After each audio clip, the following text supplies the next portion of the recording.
আছেন সবাই? সবাইকে শুভ সন্ধ্যা, অথবা যারা বাংলাদেশে অনেক রাতে তাদেরকে আমি কি বলবো জানি না। সম্ভবত শুভ সকাল বলতে পারি, কারণ রাত 12টার পর তো আসলে সকালই ধরা হয়। আম, আজকের বিষয় খুবই ইন্টারেস্টিং। ভিডিও টাইটেলে দেখা যাচ্ছে যে হালাল বিষয়ে আমাদের ইউরোপে যে সমস্ত মুসলমানরা থাকেন তাদের অতিরিক্ত আম, আদেখলাপনা, এভাবে বলা যায়। আসলে ফেটিশের কোনো সঠিক বাংলা আমি এখন পর্যন্ত জানি না, বাট আদেখলাপনা শব্দটা সম্ভবত ব্যবহার করা যায়। আম, আজকের এপিসোডটা আম, আমি আমাদের সাথে যুক্ত হয়েছেন সৈয়দ জামাল ভাই। উনি ইউরোপে থাকেন। ওনার সাথে আমরা কথা বলবো এবং ওনার কাছ থেকে আমরা জানবো। উনি ইউরোপে থাকেন অনেক দিন ধরে এবং এই বিষয়ে ওনার বেশ কিছু আগ্রহ রয়েছে। তা সাধারণত কথা শুরু করার আগে আমি যেটা করি, একটু অডিও টেস্ট করে দেখি যদি শোনা যাচ্ছে কিনা। হ্যাঁ, অডিও আমারটা শোনা যাচ্ছে তো। জামাল ভাইয়েরটাও শোনা যাবে কিনা এটা আমরা একটু পরে দেখতে পাবো।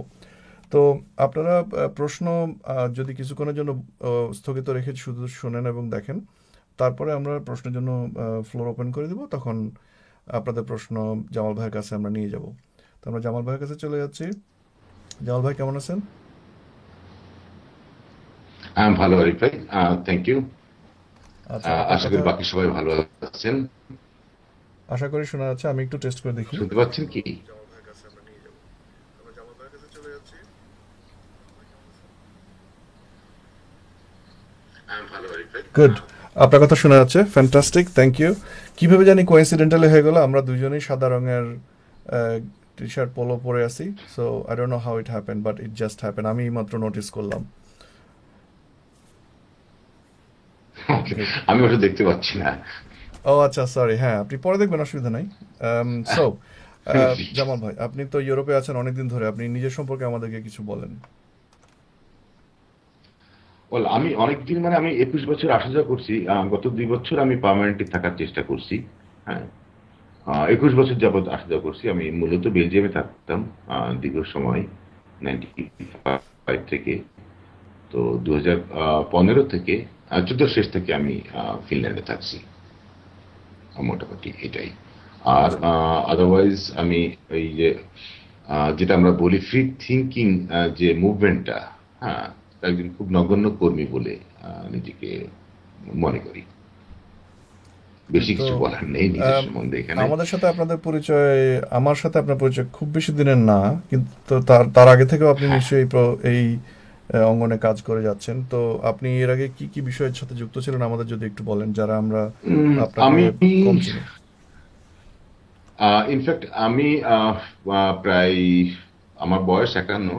আমি সম্ভবত 16 বছর বয়সে আমি রাজনীতিতে জয়েন করি।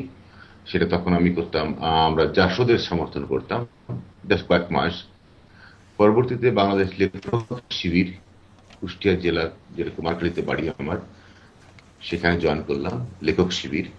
84-এর নভেম্বরে বাংলাদেশ ছাত্র ফেডারেশন যেটা আত্মপ্রকাশ করলো, আমি সেটার ফাউন্ডার মেম্বার।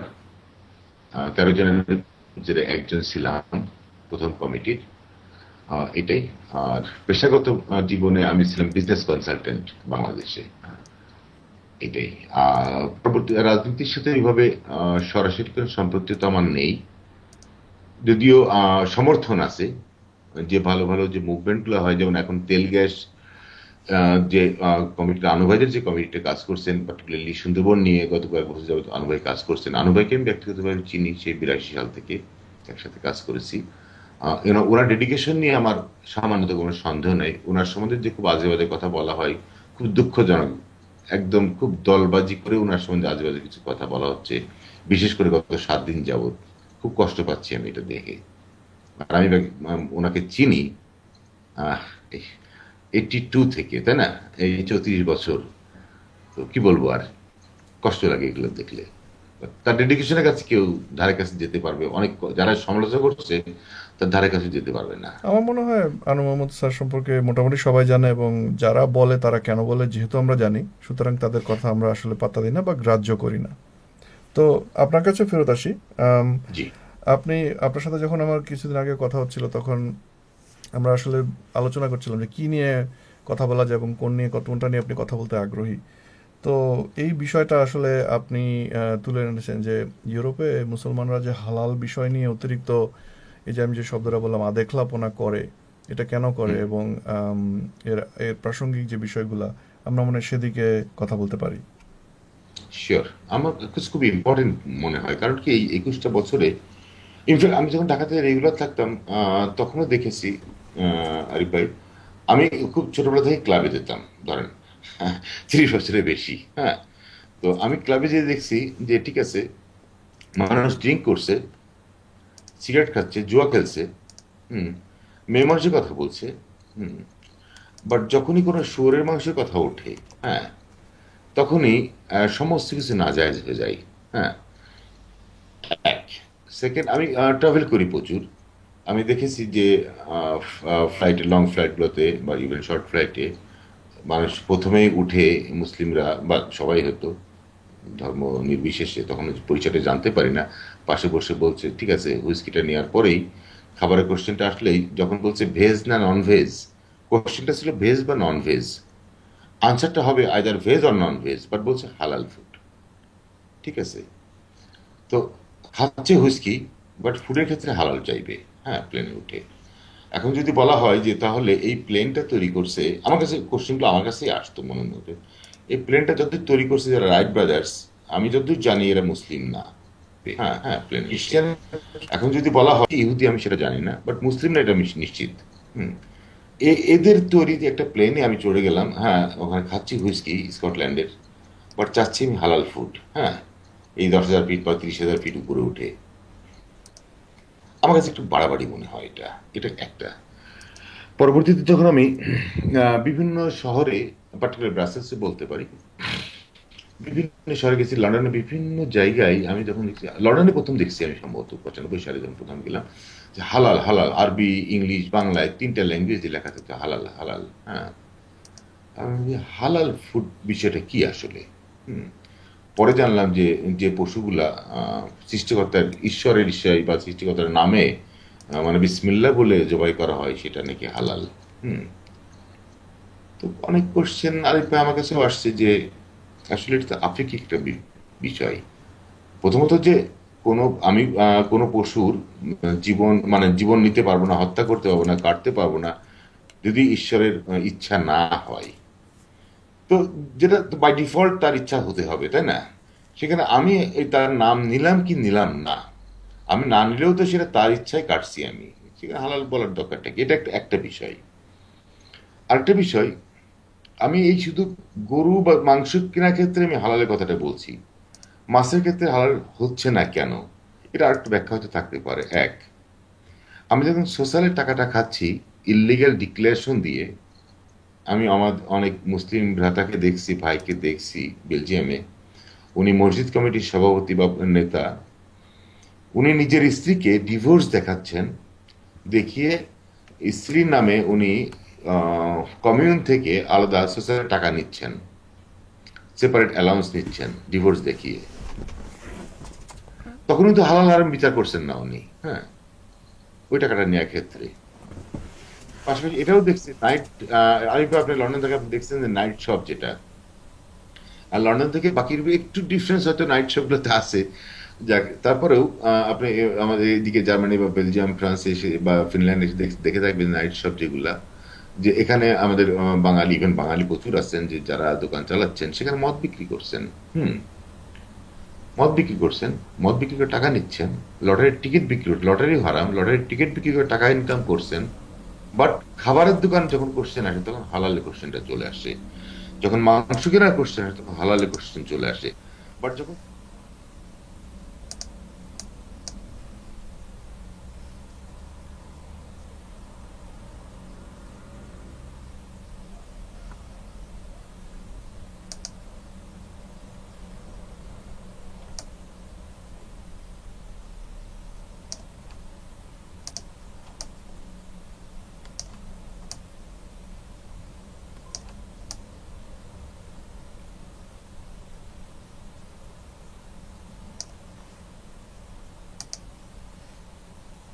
ইলিগাল ভাবে নিয়ে আসছেন, নাম্বার ওয়ান, আমি সে প্রসঙ্গে বেশি যাব না। তারপরে বেতনটা তারা দিচ্ছেন না, রং ডিক্লারেশন দিয়ে কাজ করাচ্ছেন, কম বেতন দিচ্ছেন, শোষণ করছেন। আমি একটা মানে সত্য ঘটনা বলি, যেটা শুনতে একটু ফানি মনে হবে। যারা আমাকে চিনেন তারা মনে করবে যে আমি বুঝি আমার ন্যাচারালি হিউমার বলছি, ব্যাপারের বিষয়টা তা না। আমি নাম বলছি না ভদ্রলোকের, বেলজিয়ামে থাকেন। ওনার দোকানে ওনার দুইটা ভাগ্নে কাজ করেন। দুইটা ভাগ্নে উইদাউট ডিক্লারেশন কাজ করেন। তাদের ডিক্লারেশনটা আছে ইসের কমিউনে, যারা বেকার, বেকার ভাতা পাচ্ছেন, দোকানে কাজ করছেন। তারা রাতে দোকানে ঘুমায়, যেটা খুব আনইউজুয়াল। ইসে আমরা বললি যে ইউরোপে দোকানেই ঘুমাচ্ছে তারা, তাদেরকে বেতন দেওয়া হচ্ছে না। তো ওর মামাকে জিজ্ঞাসা করলাম আমি যে ভাই আপনি ওকে বেতন দেন না কেন? বলছেন না, ওকে তো পয়সা খরচ করে নিয়ে আসছি আমি, ওকে বেতন দেওয়ার দরকারটা কি? ওকে তো আমি 10 লাখ টাকা, 10 লাখ 20 লাখ টাকা খরচ করে নিয়ে আসছি। ও 2 বছর কাজ করে তারপর পয়সা অ্যাডজাস্ট করবে আমাকে। আমি বললাম, তাহলে ঠিক আছে আপনি হ্যাং অন, কি বলছেন? এটা তো রীতিমতো তাহলে দাস প্রথা হয়ে গেল। হ্যাঁ, দাসপ্রথার থেকে বেশি, কারণ দাসপ্রথা যেখানে অ্যালাউড সেখানে যদি করে সেটা কিন্তু একটা ব্যাপার, ঠিক আছে। আর ইউরোপে যেখানে দাসপ্রথা বলে কিছু নেই সেখানেও তারা করছে এটা, তাহলে এর থেকেও বেশি আমি বলবো, তাই না? কি তো ভয়ঙ্কর! আমি ওনাকে জিজ্ঞাসা করলাম যে আপনি তো প্রতিবার নামাজ পড়েন, আপনি হজ করেন, গ্রামে মসজিদ মাদ্রাসা করছেন, তো আপনি কেন এই কাজটা করছেন? আপনি কি জানেন না যে নবী বলছেন যে ঘাম শুকানোর আগে, আমি যেটা বললাম যে হিউমারাস যে পয়েন্টটা, আমি ওনাকে মনে করে দিলাম যে ভাই আপনি তো বলছেন, আপনার নবী বলছেন যে ঘাম শুকানোর আগে পারিশ্রমিক দিতে হবে। উনি হেসে বলছে কি, জামাল ভাই, এখানে তো ঠান্ডার দেশ, ঘাম হয় না, ঘাম ও, যেদিন হবে কি ওটা এক্সকিউজ শুকানোর পেয়ে আগে গেছে! পয়সা দিব। আর ওটা যদিও মানে ফান করে বললেন, বাট আমার কাছে মনে হচ্ছে যে না, উনি রেডি এটা এটা বলার জন্য, এই চান্সটা উনি নিচ্ছেন। হুম, খুব দুঃখজনক এগুলো আরিফ ভাই। হ্যাঁ, তো এই লোকগুলো কিন্তু আমি দেখছি যে হালাল নিয়ে খুব বেশি দৌড়াদৌড়ি করেন। হুম। আমার কাছে খুব ব্যাপারটা খুব দুঃখজনক, খুব হাস্যকর কিছু আচরণ মনে হয় এদের। মানে এটা তো টোটালি এক ধরনের হিপোক্রেসি। সে এক ধরনের নৈতিকতার কথা বলতেছে যে আমাদেরকে আল্লাহ বলছে বা সৃষ্টিকর্তা বলছে এই সমস্ত খাওয়া যাবে না, এবং একই সাথে সে কারেক্ট। মানুষের সাধারণ যে কি বলবো অধিকার, মৌলিক অধিকার, সেগুলা সেগুলো সে পাত্তা দিচ্ছে না। অর্থাৎ একজন ভালো মানুষ হিসেবে তাকে যে বলবো আমরা, সেটা তো বলতে পারতেছি না। আর অন্যদিকে তারা বলে যে ধর্ম হচ্ছে নৈতিকতার সবচেয়ে বড় উৎস। তো এই ধরনের অনৈতিক কাজ একদিক দিয়ে করতেছে, আবার আরেক দিক দিয়ে হালাল নিয়ে নাচানাচি করতেছে। যদি আমরা ধর্ম নৈতিকতার যদি উৎস বলি আমরা, আসলে ঠিক আছে, এটা ওনারা বলে থাকেন। আমরা যদি দেখি যে আমরা যে ধর্মগুলো চিনি আসলে এর বয়স কত, 6020 বছর আজকে। হ্যাঁ, তাহলে এর আগে কি নৈতিকতা ছিল না? এক, ঢাকা শহরে যখন আপনি আরেকবার দেখে গেছেন, চিটাগাঙ্গে দেখছেন, ঢাকায় দেখছেন। আমি যখন এই আজ 30 বছর আগে যখন ঢাকায় প্রথম আসলাম, লোকসংখ্যা হয়তো তখন 1 কোটি ছিল হয়তো, এখন না 1.5 কোটি বা 2 কোটি। এত মসজিদ হয়তো ছিল না, রাস্তা বন্ধ হতো দুই একটা, না পুরোপুরি বন্ধ হতো না ঈদের নামাজে, সরি কি বলে, জুম্মার নামাজের দিন। এখন বসুন্ধরার সামনের রাস্তা, গুলশানের অনেকগুলো রাস্তা, ফকিরাপুরের রাস্তা, সোবানবাগের রাস্তা, অনেক রাস্তা জুম্মার নামাজের লোক, এত লোক বন্ধ হয়ে যায়। আর ঢাকার বিভিন্ন জায়গায় আপনি ইফতারি বিক্রির জন্য যেভাবে লাইন পড়ে, রাস্তায় চলা যায় না। তাহলে এটা টুপির সংখ্যা দেখলে মনে হয় যে এত ধার্মিক লোক। আপনি দেখুন থানায় খোঁজ নেন পুলিশের কাছে, রেট অফ ক্রাইম, মানে crime rate double, but crime কিন্তু 10 গুণ বা 20 গুণ হয়ে গেছে। টুপির সংখ্যা কিন্তু 10 গুণ না, 100 গুণ বেড়ে গেছে। তাহলে ওই ধর্ম যে নৈতিকতা শিক্ষা দেয়, এটা তো বলার কথা, এটা মুখের কথা হয়তো, বাট বাস্তবে এর কোনো প্রমাণ নেই। অথবা বলতে হয় এই লোকগুলো ধার্মিক না, এরা বক ধার্মিক বা ভণ্ড, হোয়াট এভার ইট ইজ। তো সেই দুটো একসাথে রাখার কোনো তাদের সুযোগ সেই নাই এদের। আপনার নৈতিকতার যে অবক্ষয়, সেটা নিয়ে তারা ইউরোপে আসে, এবং ইউরোপে যে সমস্ত ফাঁকফোকর খুঁজে পায় বা ইউরোপিয়ানদের কি বলবো, আইনের যে সমস্ত শিথিলতা রয়েছে সেগুলোকে তারা অপব্যবহার করে তারা তাদের আখের গোছানোর চেষ্টা করে, কিন্তু উপরে উপরে তারা খুব ধার্মিক সাজার চেষ্টা করে, তাই তো? আহ, অবশ্যই, কারণ সত্যি কথা বলতে কি, যে আমি আপনার ইস্ট লন্ডনে কিছু আমার কিছু আত্মীয় থাকেন, সরি টু সে, বা আমার অনেকে দেখছি আমি, যে দেশে যখন কাউকে কখনো আমি নামাজ পড়তে দেখিনি, হঠাৎ করে আবিষ্কার করলাম 2 বছর পরে ওখানে যে এরা যাওয়ার পর 2 বছর পরে আবিষ্কার করলাম, দেখি আমার সাথে দেখা করতে আসছে হোটেলে। মানে কোইন্সিডেন্স, এটা ছিল রমজান মাস, তো সন্ধ্যার পরে ইফতারের পর আমারও ইফতার শুরু হয়ে যায় সে পরপরই। তারা এসে তবা টবা বলছে আমার রুমে ঢুকে, বা কিছু দেখে টেকে, হ্যাঁ। তো দাড়ি টাড়ি রাখছে, দেখি পাঞ্জাবি টুপি টুপি লাগায় আসছে, হ্যাঁ। এদের কাছে যখন খোঁজ দিচ্ছে কি করো তুমি, হুম, তো শুনছি যে না, উনি পার্ট টাইম কাজ করেন ডিক্লারেশনের বাইরে। আহ, আপনাদের ওখানে মনে হয় সম্ভবত কাউন্সিল বলে, আমরা যেমন কমিউন বলি, বেলজিয়ামে কমিউন বলতাম, আপনার কাউন্সিল, মানে হ্যাঁ। কাউন্সিলের ফ্ল্যাট, তাই না? জি। কাউন্সিলের ফ্ল্যাট, কাউন্সিলের ফ্ল্যাটে থাকেন, হুম। স্ত্রীকে ডিক্লেয়ার দিচ্ছেন উনি, যে কাজ করেন না উনিও বাচ্চার জন্য অ্যালাউন্স নিচ্ছেন, বাট সবাই কাজ করছেন, আনঅফিসিয়াল বিজনেস করছেন, সে টেলিফোন কার্ডের ব্যবসা হোক বা ট্যাক্সি চালাক, যেটাই করছেন, হ্যাঁ। তো এবং এবং আবার রোজা রেখে আবার ইটি করছেন, আবার টাইম মতো নামাজ টামাজ পড়ছেন। আমি জানি না কার সাথে ফাজলিমিটা করছে, ওনার সৃষ্টিকতার সাথে, নাকি এই সিস্টেমের সাথে, নাকি ইউরোপের এই যে আমরা বলি যে একটু সরল কম্পারেটিভলি মানুষকে বিশ্বাস করার টেন্ডেন্সিটা আছে ইউরোপিয়ান গভর্নমেন্টের, যেটা আমি দেখছি, না এই প্রসেসটাকেই, এই সিস্টেমটাকে তারা চিট করছে, ওয়েল, তাই না? এখানে একটা সাইকোলজিক্যাল ব্যাখ্যা আছে বলে আমি শুনছি। সেই সাইকোলজিক্যাল হুম, ব্যাখ্যার সাথে আসলে আপনার অনেক ভিতরে এবং অনেক দূরে চলে যেতে হয়। তবুও ছোট্ট করে একটু বলি। যারা অ্যাকচুয়ালি বাংলাদেশে থাকেন এবং যারা ইউরোপিয়ান রাষ্ট্র ব্যবস্থার সাথে পরিচিত না, তাদের সুবিধার খাতিরে, সেটা হচ্ছে হুম, ইউরোপে আপনার আম, মানে অন্তত পশ্চিম ইউরোপে, যেখানে রাষ্ট্রগুলি একটু বেশি পয়সা থাকে এবং তারা এক ধরনের ওয়েলফেয়ার রাষ্ট্র মেনটেন করে। ওয়েলফেয়ার মানে হচ্ছে যে রাষ্ট্র একজন নাগরিকের মৌলিক সুবিধাগুলি নিশ্চিত করবে। এখন তার মানে এই না যে সবাই চুপচাপ বসে শুধুমাত্র রাষ্ট্রের উপর বসে বসে খাবে, কিন্তু কেউ যদি কোনো কারণে অসমর্থ হয় এবং রাষ্ট্রের কাছে গিয়ে হাত পাতে, রাষ্ট্র তখন তার চিকিৎসা, তার থাকার ব্যবস্থা এবং তাকে মাসে মাসোহারা দিবে তার খাওয়ার জন্য। এই ব্যবস্থাগুলো ইউরোপিয়ান ইউনিয়ন করে থাকে, বা ইউরোপের ভেতরে যে সমস্ত রাষ্ট্র আছে তারা করে থাকে, কারণ তারা মানবাধিকারে বিশ্বাস করে এবং মানবাধিকারের মৌলিক নীতিগুলি তারা উঠিয়ে রাখতে চায়। তো সেখানে আপনি কোনো কারণে যদি পঙ্গু হন অথবা আপনি যদি কোনোভাবে মানসিকভাবে বিকলাঙ্গ হন, তাহলে রাষ্ট্র আপনাকে একটা বাসা দিবে এবং আপনাকে থাকার ব্যবস্থা করবে। বাংলাদেশ থেকে যারা অ্যাসাইলাম নিয়ে অনেকে চলে গেছেন, রাষ্ট্র ওইভাবেও তাদেরকে রাখার ব্যবস্থা করে। সমস্যাটা হচ্ছে মুসলিমরা, বা আম, কি বলবো, অনৈতিক মুসলিমরা, সব মুসলিম বলা ঠিক না এবং আসলে মুসলিম শব্দটা এখানে ব্যবহারও ঠিক না। আহ, আমাদের উপমহাদেশ থেকে যাওয়া মুসলিম পরিচয়ধারী কিছু মানুষ এবং অন্যান্য দেশ থেকেও যাদের নৈতিকতার অবস্থা ভালো না, তারা এই সমস্ত দেশে যান এবং যে সরকারের কাছে মিথ্যা দাবি করেন যে তারা আয় রোজগার করতে অসমর্থ। সরকারগুলি কিন্তু, যেহেতু তাদের আইনের মাধ্যমে তারা এই তাদেরকে এইভাবে টাকা পয়সা দিতে অথবা তাদের জন্য খরচের ব্যবস্থা করতে বাধ্য, সুতরাং তারা প্রশ্নটা তোলে না বা তাকে সরাসরি না বলে না।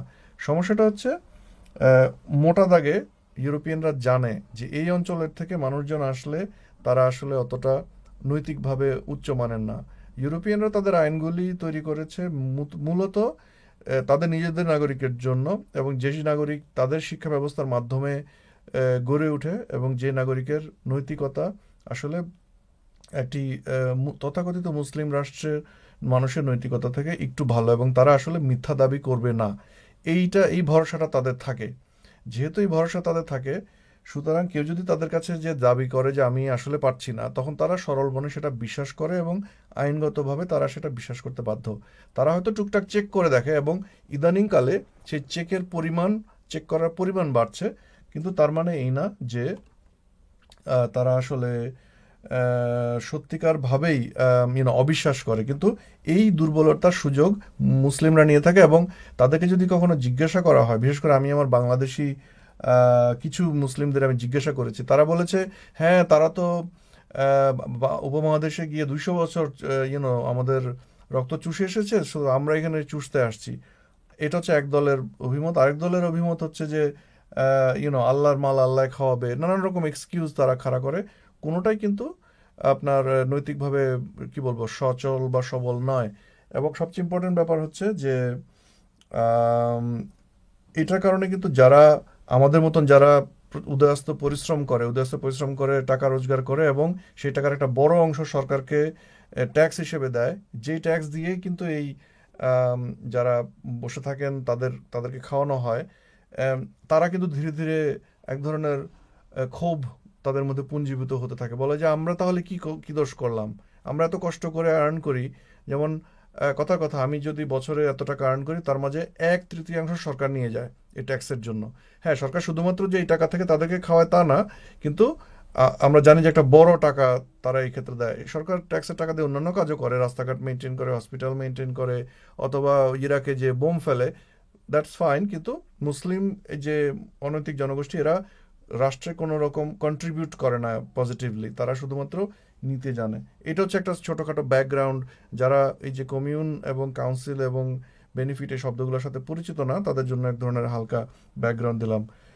জামাল ভাই, আপনাকে ইন্টারাপ্ট করার জন্য দুঃখিত। আশা হুম। করি না এটা না না আসলে না যারা দেখেন তাদের উপকারের না, জন্য আসলে। আপনি যেটা ঠিকই বলছেন। আমি জাস্ট আপনি যে পয়েন্টগুলো বললেন আমি সম্পূর্ণ একমত।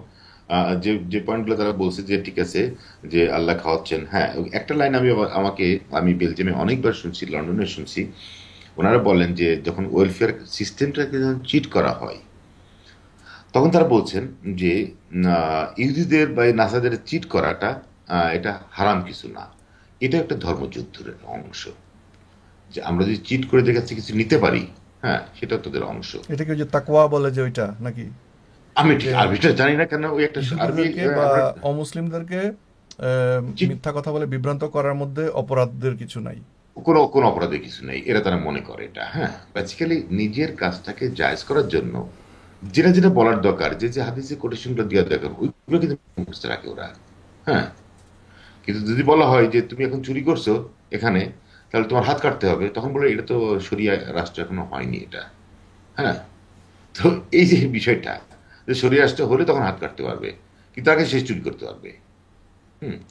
আপনি জানেন যে এই যে 10 তারিখে ইউরোপে ঈদ হবে, 10 বা 11 তারিখে ব্রাসেলসের যে মসজিদটাই মৌলানা সাহেব খুতবা পড়ান, উনি নামাজের শেষে, আমি কখনো যাইনি, যাওয়ার সৌভাগ্য আমার বা দুর্ভাগ্য কোনোটাই হয়নি, বাট আমি অনেকেই যাই, তারা এসে ঘুরে এসে বলে, আমাকে বলছে দীর্ঘদিন, যে ভাইয়া গেলাম আজকে মৌলভী সাহেব খুতবা দিলেন, যারা প্রথম কাতারে আসবে তারা সে একটা গরুর সমান পুণ্য পাবেন, দ্বিতীয় কাতারে তারা একটা আর একটা ছোট প্রাণী ছাগলের সমান, থার্ড কাতারে যারা আসবেন তারা মুরগির সমান সওয়াব পাবেন, এক।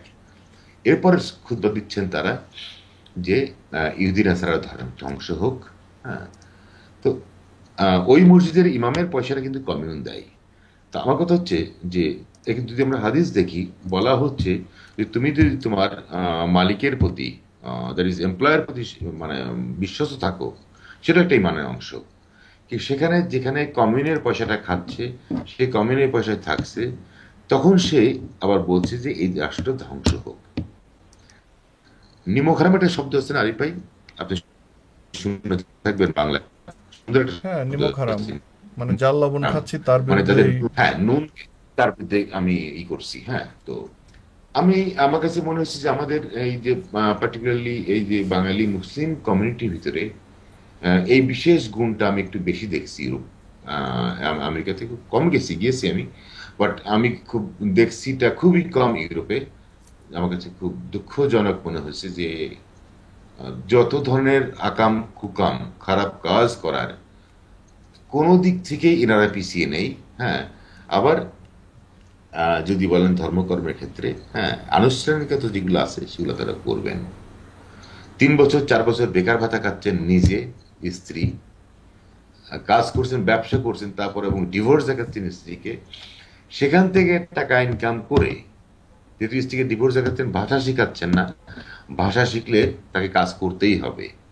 আমি নিজে দেখছি এক ভদ্র মহিলাকে, উনি কমিউনে যাচ্ছেন এমপ্লয়মেন্ট অফিসে, যে যখন তাকে জিজ্ঞাসা করছে যে ফ্রেঞ্চ ভাষায় তুমি কেমন আছো, হুম, সে ডানে বায়ে ইচ্ছা করে নোয়াখালী ভাষায় বলছে হ্যাঁ, যে আমি কিছু বুঝি নাই। তাকে জিজ্ঞাসা করছে ফ্রেঞ্চ ভাষায়, উনি উত্তর দিচ্ছেন নোয়াখালীর ভাষায় যে আমি বুঝি নাই। বাট এমন না যে উনি জানেন না মানে ভাষা। সে যদি মানে অভিনয় করছে যে আসলে সে সে উনি আসলে অভিনয় ভাষাটা করছেন, জানে কারণ না। আমি নিজে বসা শেখেন, আমি যখন জিজ্ঞাসা করলাম তাকে যে তার হাজবেন্ডকে, যে উনি বললেন না কেন, তো বলছে ভাই বললেই তো চাকরি ঢুকাই দিবে একটা, বাচ্চা দেখবে কে, ঠিক আছে। 4টে বাচ্চা না 5টা বাচ্চা বানাইছেন, কেন ওই বাচ্চা প্রতি 300 ইউরো না কত টাকা যেন দিত তখন। হ্যাঁ, আমি এবং জানি না এখন প্রতিটা অ্যামাউন্ট বাচ্চার কত দেয়। জন্য পড়ার দেখাশোনার জন্য সরকার কিন্তু তাদেরকে টাকা দিচ্ছে অলরেডি। জি, হ্যাঁ। তো এই লোকগুলাই কিন্তু, যখন আমি বলছি যে এই যে আমার মানে যে মেন যে আমাদের টপিক ছিল হালাল ফিটিসটা, যে এই লোকগুলাই আবার যখন দোকানে যাচ্ছে তখন যে হালাল কিনছে, এই হালালটা আসছে থেকে আশ্চর্যজনক ভাবে। আমি একটা জিনিস বলি যে, আমি নামটা বলছি না বিকজ আমার কিছু বন্ধুরা সেখানে পরে মাইন্ড করবেন। ইউরোপ একটা দেশের কথা বলি, সেই দেশটাতে আমি একবার এই কোরবানি ঈদ আসছে না, ঈদুল আজহা, ঈদুল আজহার সময় আমি ছিলাম। হঠাৎ করে আমাকে বলছেন যে ভাই আমাদের আজকে কোরবানি। আমরা কোরবানিতে, এই দেশে কোরবানি দিবেন কোথায়, বলে একটা ব্যবস্থা আছে আমাদের। কোথায় কি করছে, 10 জন না 20 জন মিলে, আফ্রিকান কিছু মুসলমানদের মিলায় কোন জঙ্গলে নাকি গরু কেটে, হ্যাঁ, ওখানে চুরি করে কোরবানি দেয়। কারণ স্লটারিংটা সব জায়গাতে অ্যালাউড না।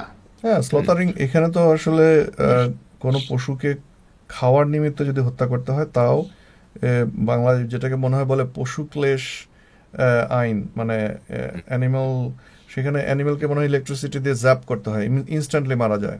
একটা হুম, পশুকে মানে গলায় ছুরি দিয়ে জবাই করলে সে যেভাবে দম বন্ধ হয়ে নিজের রক্তের মধ্যেই হুম, শ্বাসবদ্ধ হয়ে মারা যায়, সেটা যে কষ্ট, এই কষ্টটা হুম, একটা প্রাণীকে দেওয়ার মধ্যে যে নৃশংসতা, এই নৃশংসতা আসলে ইউরোপে অ্যালাউড না।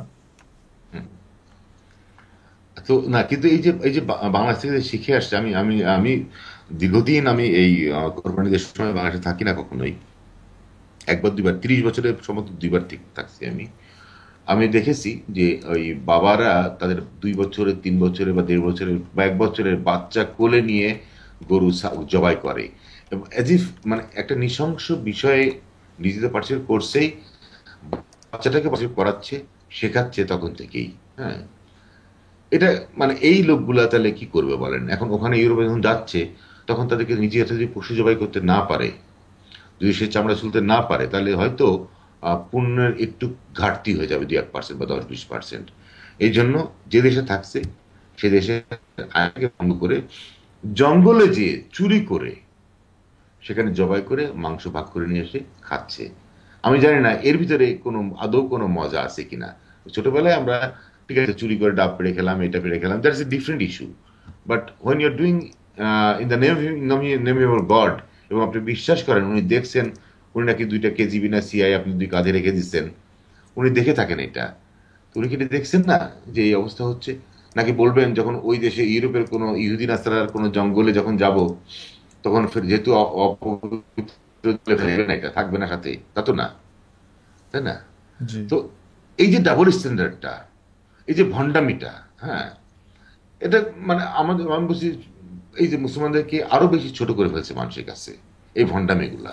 হ্যাঁ, মানুষের কাছে ফেলতেছে ছোট করে, কিন্তু তারা কিন্তু নিজেদের কাছে তো ছোট হচ্ছে না, কারণ নিজেদের মানসিকতায় তারা আম, এক ধরনের জাস্টিফাই করে ফেলছে যে এই কাজগুলা আল্লাহ নামে করলে, এবং যেহেতু বর্তমানকালের উগ্র ধর্ম তাদেরকে বলছে যে এটা ঠিক আছে, সুতরাং তারা করে হুম, যাচ্ছে। এবং পাপের যে একটা বোধ বলে একটা কথা আছে না, পাপ বোধ, বা হ্যাঁ, হ্যাঁ, এটারে গিলটি ফিলিং, বা বা বাংলা হয়তো আরো ভালো গিল্টি শব্দ ফিলিংস, আছে, হ্যাঁ, এই হ্যাঁ, বোধটা গিল্টি কিন্তু ফিলিংস, আমার মনে হ্যাঁ। হয় না তাদেরকে আচ্ছন্ন করে। আমার মনে হয় তারা এটাকে খুব আহ, আত্মমর্যাদার সাথেই তারা এই কাজগুলো করে থাকে, এক ধরনের রাইচাস নেসের সাথে। ঠিক, আপনি ঠিক বলছেন। তবে একটা জিনিস কি জানেন আরিফ ভাই, যদি একটা, আমি যদি মনে করি যে আমি একজন মুসলিম, হ্যাঁ, তাহলে আমাকে আমার যে স্ক্রিপচার, আমার যে পবিত্র গ্রন্থ যেটা, হ্যাঁ, সেটা আমাকে পড়তে হবে। শুধু মানে তিলওয়াত না, আবৃত্তি না, আমাকে বুঝতে হবে সেটা, তার মর্মবাণী বুঝে আমাকে কাজ করতে হবে। যদি কেউ পড়ে থাকেন তাহলে তারা সে জানবেন যে এই গ্রন্থে এই গ্রন্থের মানে এই ধর্মটার একটা জুরিসডিকশন বলা আছে যে এই ধর্মটা কোন এলাকার জন্য, তাই না? এর যে নিয়ম কানুন গুলা বলা আছে সেটা নির্দিষ্ট একটা এলাকার জন্য খুব সুস্পষ্টভাবে বলা আছে। এখানে কিন্তু কোনো বিশেষ কোনো বিতর্ক নাই এখানে নির্দিষ্ট জুরিসডিকশনের নিয়ে। এলাকা। সুস্পষ্ট এলাকা বলা আছে, একদম স্পষ্টভাবে বলা আছে যে এই ধর্মটা পবিত্র নগরী মক্কা এবং পার্শ্ববর্তী এলাকার জন্য, তাই নাকি? একদম সুস্পষ্ট। হ্যাঁ, বলা আছে। আপনি আমাকে জাস্ট কথা বলতে বলতে টাইম দিলে আমি বের করে ফেলতে পারবো। হ্যাঁ, প্লিজ গো হেড। আমি আপনি যদি আমি তো বলেন। কনফিউজ, কারণ হচ্ছে আমার ধারণা মতে ইসলাম হচ্ছে বিশ্বের জন্য, সকল মানব জাতি এবং দেশের বাইরে যে এলিয়েনরা আছে বিশ্বের বাইরে, চাঁদে, মঙ্গল গ্রহে, তাদের জন্য নাকি এই ধর্ম নাজিল হয়েছে, এবং না না অ্যাপারেন্টলি না দিস না ইজ দ্য না, কে লাস্ট বলছে? ভার্সন। এটা না না, এটা কেউ বললে আপনাকে মিসগাইড করছে। ওটা ওটা তাহলে শয়তানের লেখা ওইটা। হ্যাঁ, ওটা আল্লাহ আচ্ছা লেখা না। আচ্ছা। না, কারণ শয়তানের ইন্টারেস্টিং ছিল। ব্যাপার হচ্ছে যে আপনি যখন এটা বের করতেছেন, আমি বলি হ্যাঁ হ্যাঁ, শিওর। যে ইন্টারেস্টিং ব্যাপার হচ্ছে যে দ্বৈরথ, মানুষজন বলতেছে একটা, এবং তারা যেটা পালন করতেছে সেটা আরেকটা, এবং সেটার সাথে বিশ্বের অ্যাকচুয়াল স্ট্যান্ডার্ডের যে কোনো মিল নাই। আম, এটা এটা খুব ইম্পর্ট্যান্ট এবং ইন্টারেস্টিং একটা বিষয়। এবং এটাকে রিসেন্টলি, ধরেন, আমি বলবো যে গত 100 বছরে এই যে হাসানুল হক বান্না ইসলামিক ব্রাদারহুড বলেন বা ওহাবিজমের যে উৎপত্তি বলেন, এরাই পুরা ধর্মটাকে বৈশ্বিক করে ফেলছে। যে জেনারেলি ধরেন কি ছিল, যে পৃথিবীর যে কোনোখানেই সাধারণ মানুষের মধ্যে ধর্ম বা ঈশ্বর বিশ্বাসের একটা প্রবণতা থাকে, এবং এলাকা ভিত্তিতে এবং কোনো ঐতিহাসিক কারণে কোনো একটা পার্টিকুলার এলাকায় কোনো একটা পার্টিকুলার ধর্ম রাজত্ব করে। যেমন আমার মনে হয় পৃথিবীর এমন কোনো জায়গা নাই যেখানে, মনে করেন, 100টা লোক থাকলে 100টা লোকের মধ্যে পঁচিশ 25 জন করে ভিন্ন ভিন্ন ধর্ম পালন করে, এরকম আমার মনে হয়। মানে ধীরে ধীরে এরকম হয় না, সব সময় কোনো একটা এলাকায় কোনো একটা পার্টিকুলার ধর্ম রাজত্ব করে, এবং সেই ধর্মটাই কিন্তু মানুষজন আম, এক ধরনের ওই পারিবারিকভাবে বা জন্মগতভাবে ধীরে ধীরে বেড়ে ওঠে। তো সেই আঙ্গিকেই ইসলাম ধর্ম যখন মানুষের হাত দিয়ে ধীরে ধীরে বিভিন্ন যুগে গত কয়েকশো বছর ধরে ছড়ায় গিয়েছিল, তখন কিন্তু আম, আমার মনে হয় এই ধরনের দাবি করা হতো না যে ইসলাম হইতেছে বিশ্বের সকল মুসলিমের জন্য, বা এটা বলতো হ্যাঁ পরকালে একজন আল্লাহ আছে এবং তুমি মরার পরে এই এই হবে, এবং মানুষজন যেহেতু মানুষজন সরল মনে বিশ্বাস করতো এবং সেই ধর্মের রিচুয়ালগুলো পালন করতো, কিন্তু কখনোই তাদেরকে দেখা যায় নাই তার সাংস্কৃতিক যে রিচুয়াল সেগুলোকে তারা ফেলে দিতে। কিন্তু ইদানিং দেখা যাচ্ছে যে, ধরেন ইউরোপে আমি ইমিগ্রেন্ট হইলাম, আমি ইউরোপে আসলাম, তো আমি ইউরোপের সংস্কৃতির সাথে তো নিজেকে, ইংরেজিতে যেটাকে বলে অ্যাসিমিলেট করার চেষ্টা করব, বা ইউরোপীয় যে কায়দা, সেই কায়দায় আমি আমার সন্তানকে বড় করার তোলার চেষ্টা করব, যাতে তারা ইউরোপিয়ান যে সমস্ত সমসাময়িক সন্তানরা বেড়ে উঠছে তাদের সাথে যাতে তারা ইন্টারাক্ট করতে পারে, যাতে একটা প্রজন্মের অংশ হয়। সেটা কিন্তু হয় না ইউরোপে। প্রত্যেকটা ক্ষেত্রে একদম সিমটোমেটিক, সেটা হচ্ছে মুসলিম ফ্যামিলির ছেলেপিলে তারা সেপারেটলি একটা সাইলোর মতন করে বড় হয়। অন্যান্য সমস্ত কালচার একত্র হয়ে তারা ইউরোপিয়ান মডার্ন কালচারের হয়ে বড় হয়। ফলে মুসলিম সন্তান ছেলেপিলেরা কখনোই ওই আহ, অন্যান্য কালচারের সাথে ইন্টারমিংলিং করতে পারে না। ইন্টার ম্যারেজ তো দূরে থাক, ইন্টারমিঙ্গলিংও হয় না, এবং নানান রকম কালচারাল ব্লক আছে। এবং সেইখানে আমার মনে হয় যে হালালের এলিমেন্টটা খুব ইম্পর্ট্যান্ট একটা রোল প্লে করে। জামাল ভাই। হ্যাঁ, আচ্ছা, যেটা আমি বলছিলাম যে আমি রেফারেন্সটা বাইসে পেয়ে গেলাম। আপনার সামনে যদি পবিত্র গ্রন্থটা থাকে আপনি দেখে নিতে পারেন 42.7। আমার সামনে আপনি পবিত্র গ্রন্থ থাকার কোনো কারণ নাই, আপনি আচ্ছা যাক, বললে আমি আমি সবসময় বিশ্বাস নিয়ে করবো। ঘুরি। আমি কি লাইনটা বলবো কি লেখা হ্যাঁ, আছে? Please go head. বাংলা বা বাংলা বা ইংলিশে, যেটা বাংলাটাই বলি। বাংলায় বলেন। 42.7। এভাবে আমি তোমার প্রতি কোরআন অবতীর্ণ করেছি আরবি ভাষায়, যাতে তুমি সতর্ক করতে পারো মক্কা এবং ওর চতুর্দিকের জনগণকে, এবং সতর্ক করতে পারো হাসর দিবস সম্পর্কে, যাতে কোনো সন্দেহ নাই। ঠিক আছে?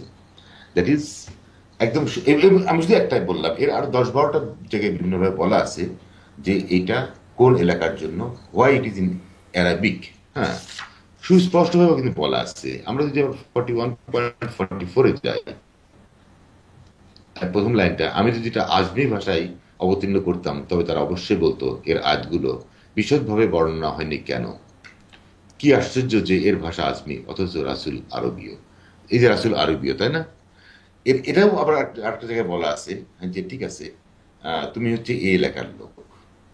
ঠিক আছে, আরেক জায়গায় খুব সুস্পষ্টভাবে বলা আছে যে, ফর এক্সাম্পল যদি বাংলাদেশের কথা যদি বলি আমরা, সেখানে বাংলাদেশের বিধানটা কি? ঠিক আছে, বলা আছে, I will not punish any nation until unless I am sending A prophet of their own who will speak their own language. কোনো জাতিকে আমি শাস্তি দিব না যতক্ষণ পর্যন্ত আমি তাদের ভাষায় কথা বলে তাদের মধ্য থেকে এমন কোনো নবী তাদের জন্য প্রেরণ না করি। তো আমি জানা মতে আমার যেমন বাংলাদেশে বা ফিনল্যান্ডে, আমার ফিনল্যান্ডে বেলজিয়ামে কোনো নবী আসেনি আমি যত জানি আর কি। হ্যাঁ, তো সেক্ষেত্রে আমি মনে করি যে এখানে তাহলে ওই যেহেতু আগেই জুরিসডিকশন বলা আছে ইসলামের, যেটা মক্কা এবং পার্শ্ববর্তী, আমি ধরে নিলাম যে অ্যারাবিক স্পিকিং এরিয়াগুলার, কান্ট্রিগুলার আরো গ্রেটার সেন্সে, সেক্ষেত্রে Finland, Belgium, England or any part, rest of the part of the world, এটা কোনো কার্যকারিতা নেই।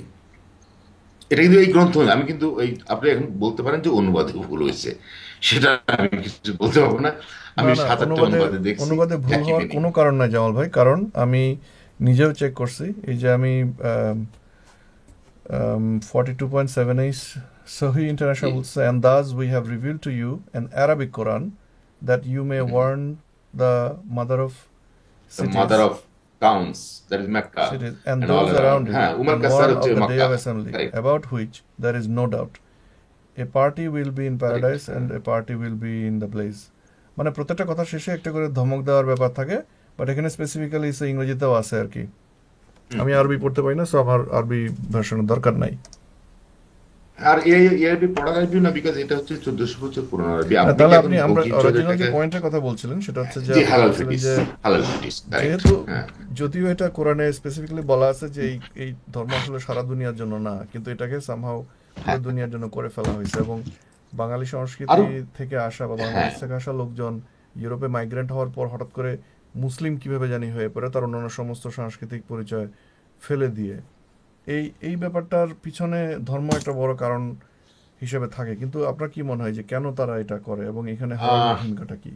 আমি তার আগে আমি তাহলে এটা একটা কোশ্চেন হচ্ছে যে একটা আইডেন্টিটি, একটা ব্যাপার আমি বলছি আইডেন্টিটি ক্রাইসিস। তার আগে একটু বলিনি, একটা জিনিস বলে নি, যে হালালের বিষয়টা, এটা আমি যদি অন্যান্য ধর্মগ্রন্থে দেখছি, এই আমরা যদি 5টা ধর্মগ্রন্থ যদি বলি অ্যাব্রাহামিক রিলিজিয়নের, হ্যাঁ 4টা না তো 5টা, আসলে 5টা যদি বলি, এই গ্রন্থগুলোতেই পাই কিন্তু আমরা, যেখানে বলা হয়েছে আমি ঈশ্বর যা কিছু তৈরি করেছেন সবকিছুই হালাল, সুস্পষ্ট বলা আছে। আমার সামনে কিছু বইটি আছে, খুঁজে বলতে হবে, তাহলে একটু ডিজার্ভ হবে, আমি যাচ্ছি না ওইদিকে। আমি আমি প্রমাণ দিয়ে বলতে পারবো যে সুস্পষ্টভাবে উনি বলে দিচ্ছেন যে সমস্ত কিছু আমি হালাল তৈরি করেছি।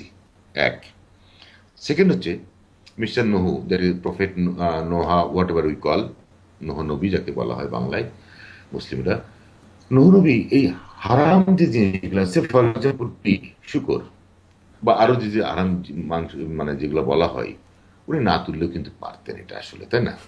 উনি না তুললেও পারতেন এটা। হ্যাঁ, আচ্ছা, একদম মানে ওই যে মানে, নূহ নবীর আমলের প্লাবনের কথা বলতেছেন, যেখানে সমস্ত হ্যাঁ, প্রাণী আমি মরে আমি সাফ হয়ে গেছিল। আমি প্লাবনের প্লাবনের ওই উদাহরণ হিসেবে গেলাম না, আসলে আরো তো হাজার তর্ক বিতর্ক হতে পারে, এটা কত লক্ষ স্পেসিস আসতে পারে, আমি সেটা গেলামই না। শুধু সিম্পলি বলবো, না তুললেও কিন্তু পারতেন, তাই না? উনি তুলছেন, উনি তুলছেন যেগুলো, ওইগুলো কিন্তু বেঁচে আছে এখনো, তাই না? সেটা যদি মেনে নিই আমি। এক, এবার হচ্ছে আইডেন্টিটি ক্রাইসিসের ব্যাপারটা, যেটা ইউরোপে যেটা বললেন, লেটস সে বাঙালি, আমি যদি বাঙালি মুসলমানের কথা বলি, আমি পাকিস্তানি মুসলমান বাদ দিলাম, আমার জন্ম বাংলাদেশে, আমি ইউরোপিয়ান আমেরিকান পাসপোর্ট চাই বা ওই দেশের নাগরিক হতে চাই। এক, আমি মরতে চাই মক্কা, আমার দাফন চাই মদিনায়। আপনি বুঝছেন কিনা যে ওই যে বাঙালি, দেখেন যে আহ, আমি বাঙালি থাকবো, আবার আমি ইউরোপ আমেরিকার টা খাবো, পরবো, ওই দেশের পাসপোর্ট নিব, কিন্তু মনে প্রাণে আমি চাচ্ছি যে আমার মৃত্যু যেন মক্কাতে হয়, কাবাতে হয়।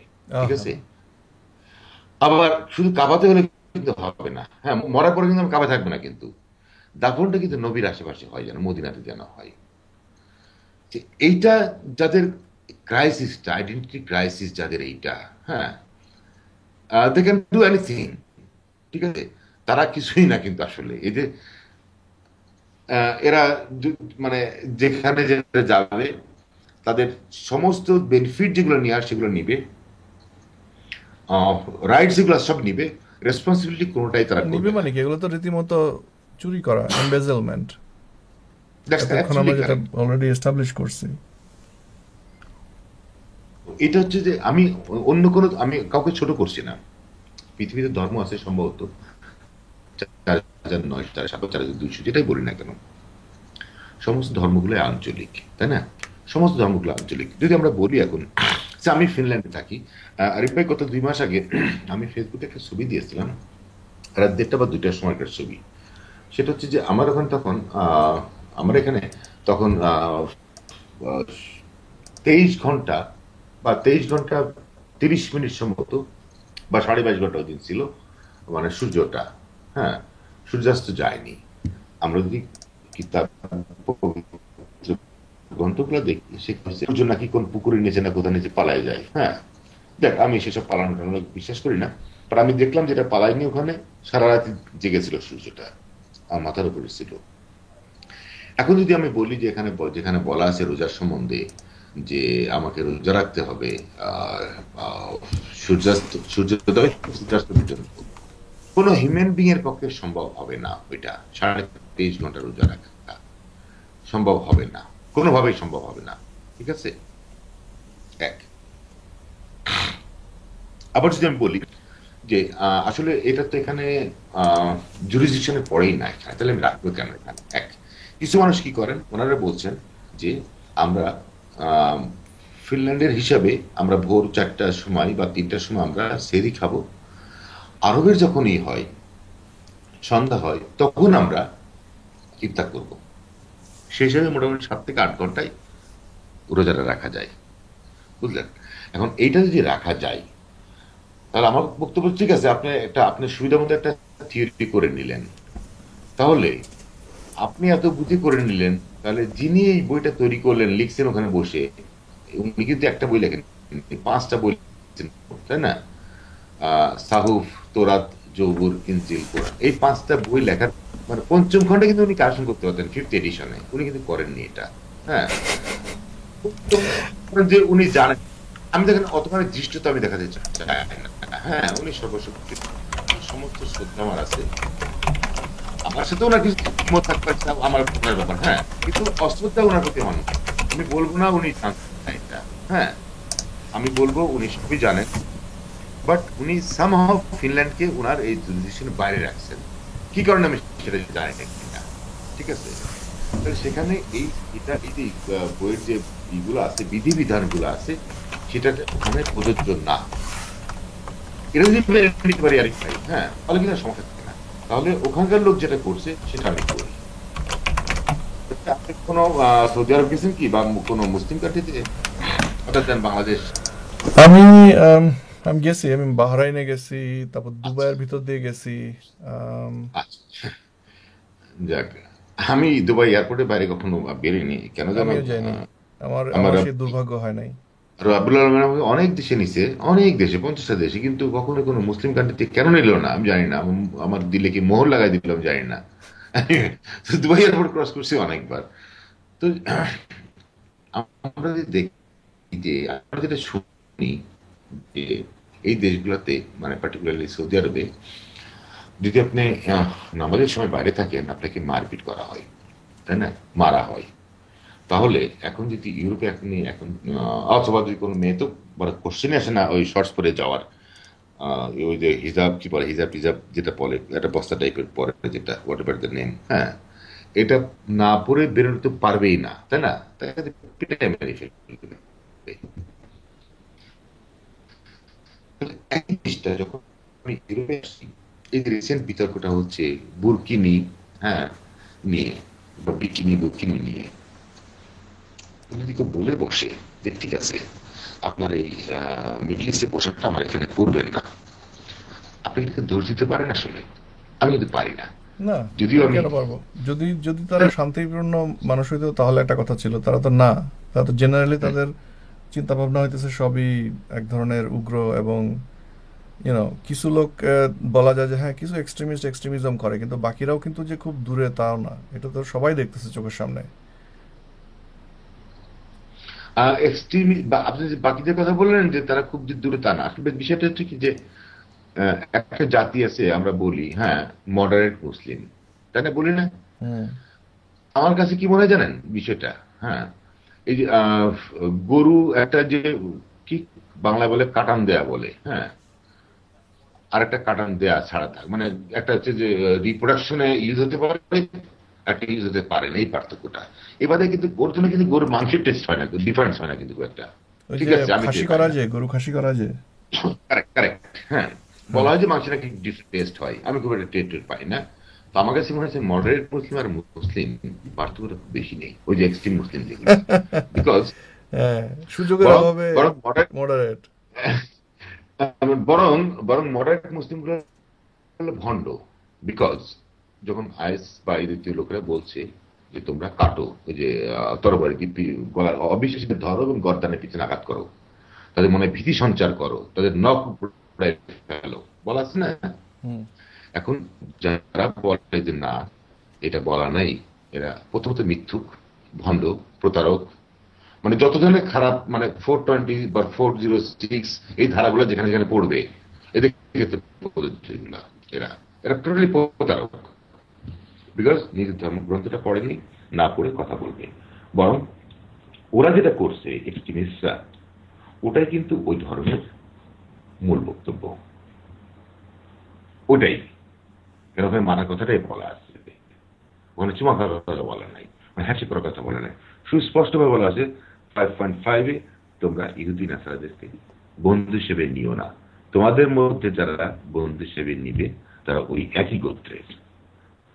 মানে এত খারাপ তারা, দিকে আমি বন্ধু হিসেবে নিই। আপনি আপনি ধরেন, আমি ধরলাম আপনি একজন ব্রিটিশ খ্রিস্টান, or what ever it is in your belief. আমি মানে এই মুসলিম, আমি যদি চাকরি নিই আপনার কাছে, যেখানে আপনার সাথে মেয়ার ফ্রেন্ডশিপ মিনিমাম যে বন্ধুত্ব করতে না করা হয়েছে, আমি কি চাকরি নিতে পারি আপনার কাছে? না। বলেন, পারি কি? পারি না। আমি কি আপনার কাছে ভাতা নিতে পারি? পারি না। আপনার কাছ থেকে সোশ্যালের বা কাউন্সিলের ফ্ল্যাটের অ্যাপ্লিকেশন করতে পারি? পারি না। রেকমেন্ডেশন নিতে পারি? পারি না। বাচ্চার অ্যালাউন্স দিতে পারি? পারি না। আমি সবকিছুই পারছি, তখন কিন্তু আমার হালালের কোশ্চেনটা আসছে না, তখন আমার ধর্মের কোশ্চেনটা আসছে না। হ্যাঁ, তখন ওই রিজিকের মালিক একজন, উনি আসছেন না।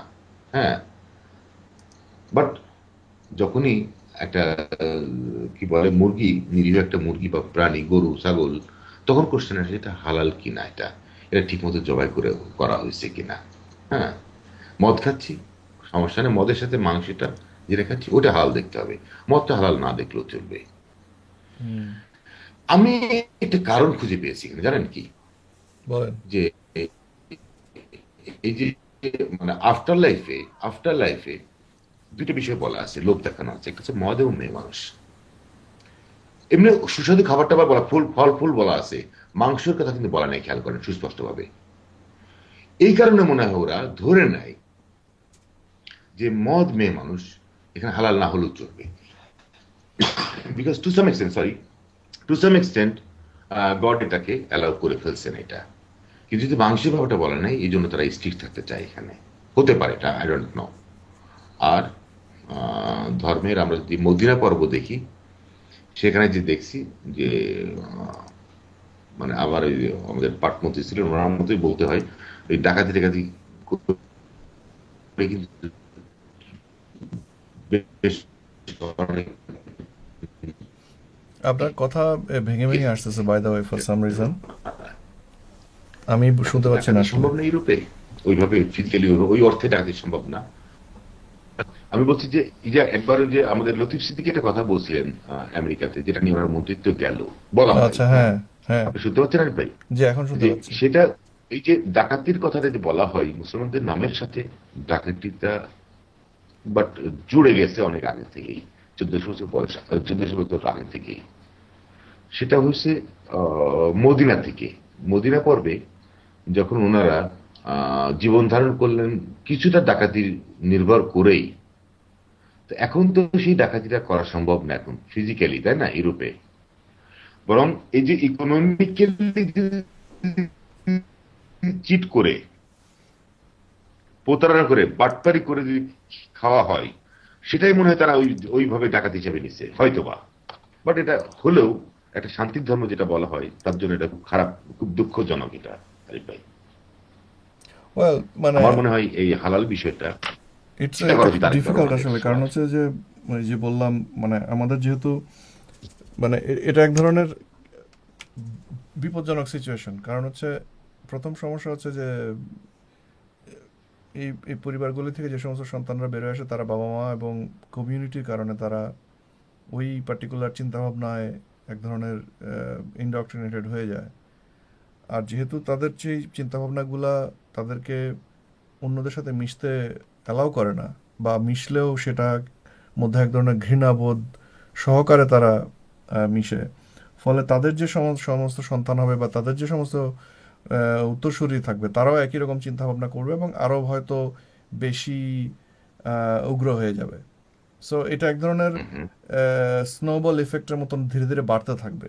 এবং কিন্তু সমস্যা হচ্ছে সংখ্যা কিন্তু কম না, বিশাল 1.2 বিলিয়ন বলা হয়। এবং কারণ হচ্ছে ওদেরকে বলছে আল্লাহর পালা আল্লাহ খাওয়াবে, এবং যেহেতু তারা এই জীবনের মানুষের সাধারণ জীবনে যে সমস্ত গুরুত্বপূর্ণ বিষয়গুলো, যেমন আমার সন্তানের শিক্ষা, আমার সন্তানের বেড়ে ওঠার এবং তাকে এক ধরনের ইউনো পরিপূর্ণ মানুষ হিসেবে গড়ে তোলার জন্য তার ভিতরে শিক্ষা, সংস্কৃতি, আচার ব্যবহার, স্বাস্থ্য সবকিছু বিষয় নিয়ে যে সময় দিতে হয়, সময় ওদের কিন্তু ওই ব্যাপারে ইন্টারেস্ট নাই আমি দেখছি। এবং তারা জাস্ট কোনো মতো হাত পা চার হাত পা নিয়ে বড় হইতেছে এবং বড় হওয়ার পর কোথাও হয় চাকরি বাকরি করতেছে অথবা বসে খাচ্ছে। এটাই হচ্ছে তাদের মূল হচ্ছে যে মরার পরে কি করবে।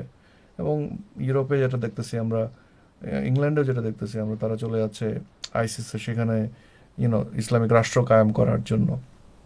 সো হুম। ওই যে আপনি বললেন যে মানসিকতার মধ্যে ডাকাতি মনোভাবটা রয়ে গেছে এবং সেটারই বিভিন্ন রকম ম্যানিফেস্টেশন এখন হচ্ছে, হয়তো অন্যান্য অনৈতিক কাজকর্মে জড়ায়। আম, এখানে বিশাল একটা ঘাপলা আছে, নৈতিকতার ঘাপলা, মানে টোটালি উল্টা আসলে, আমার যেটা মনে হয়। বিশাল ঘাপলা না রে ভাই, আমার পুরোটাই ঘাপলা। আমি জানি না আমি ঠিক বললাম, আমার মনে হয় পুরোটাই ঘাপলা। আচ্ছা আরে ভাই, একটা জিনিস আমি জিজ্ঞাসা করি, আপনি 1.2 বিলিয়ন একটা কথা বললেন, এটা কি জিনিসটা বলুন তো একটু। ও, এটা তো মুসলমানরা বলে থাকে যে পুরা বিশ্বের 7 বিলিয়ন মানুষের মধ্যে 1.2 বিলিয়ন নাকি মুসলিম, ও এবং তারা আচ্ছা নাকি আচ্ছা আচ্ছা, সরি এটা। আচ্ছা আচ্ছা, আমি আমি অন্য কিছু মনে করছিলাম, যাক। ওয়ান আমি পয়েন্ট টু আপনাকে থামিয়ে বিলিয়ন দিচ্ছি, এটা কারণটা কি মুসলিম পৃথিবীতে, এবং আমি সুতরাং বলি। তাদের কথা ফেলে আচ্ছা, দেওয়া যাবে না। না ঠিক আছে, সবই ঠিক আছে। তাহলে এই মুসলিমটা কি যখন নিজেদের নাম্বারটা বলে তখন তারা টোটাল নাম্বারটা 1.2 বলে, তাই না? যখন সুন্নিরা বলেন যে শিয়ারা মুসলিম না, তাহলে শিয়াটা বাদ দিই আমরা। শিয়ারা যখন এই 1.2 বিলিয়ন মাইনাস শিয়া, শিয়ারা বলছেন সুন্নিরা মুসলিম না, তাহলে হ্যাঁ, সুন্নিটা বাদ দিই। এন্ড দুটা করে দাঁড়াবে 72টা না 76টা যে গোষ্ঠী উপগোষ্ঠী আছে, করে দাঁড়াবে? কেউ দাঁড়াবে না। দেন এই 1.2 বিলিয়নের হিসাবটা হচ্ছে ওই 2,24,000 বা 1,24,000 একটা অঙ্ক আছে না, আমরা শুনতাম। হ্যাঁ, 1,24,000 মতান্তরে 2,24,000 আর একটা ওই ধরনের। আমরা যদি হিসাব করি একটা, হ্যাঁ, এই এই অঙ্কগুলো একটা হিসাব আছে এখানে। আমরা যদি হিসাব করি 6,020, আজ থেকে 6,020 বছর আগে আদম সাহেব এই দুনিয়াতে আসলেন, হ্যাঁ, মাইনাস আজকে মাইনাস করে ফেলি স্টেট 1400 বছর। হুম সেক্ষেত্রে থাকছে হচ্ছে 4,620 বছর। হুম আদম নিজে, উনি কোনো, যদি ধরে নিই আদম নিজেও ছিলেন, এবার ভাগ করি আমরা একে 4,620 আমরা বছরে কতগুলো লোক, মানে কোন নবী আসছে, যদি 1,24,000 ধরি, ডিভাইড বাই 4620, তাহলে দেখা যাচ্ছে প্রতি বছরে 27 জন। ঠিক আছে, প্রতি বছরে 27 জনের নবী আসার কথা। হ্যাঁ, এটা এবং একটা এটা ভালো কিন্তু পয়েন্ট রেজ করছেন আপনি।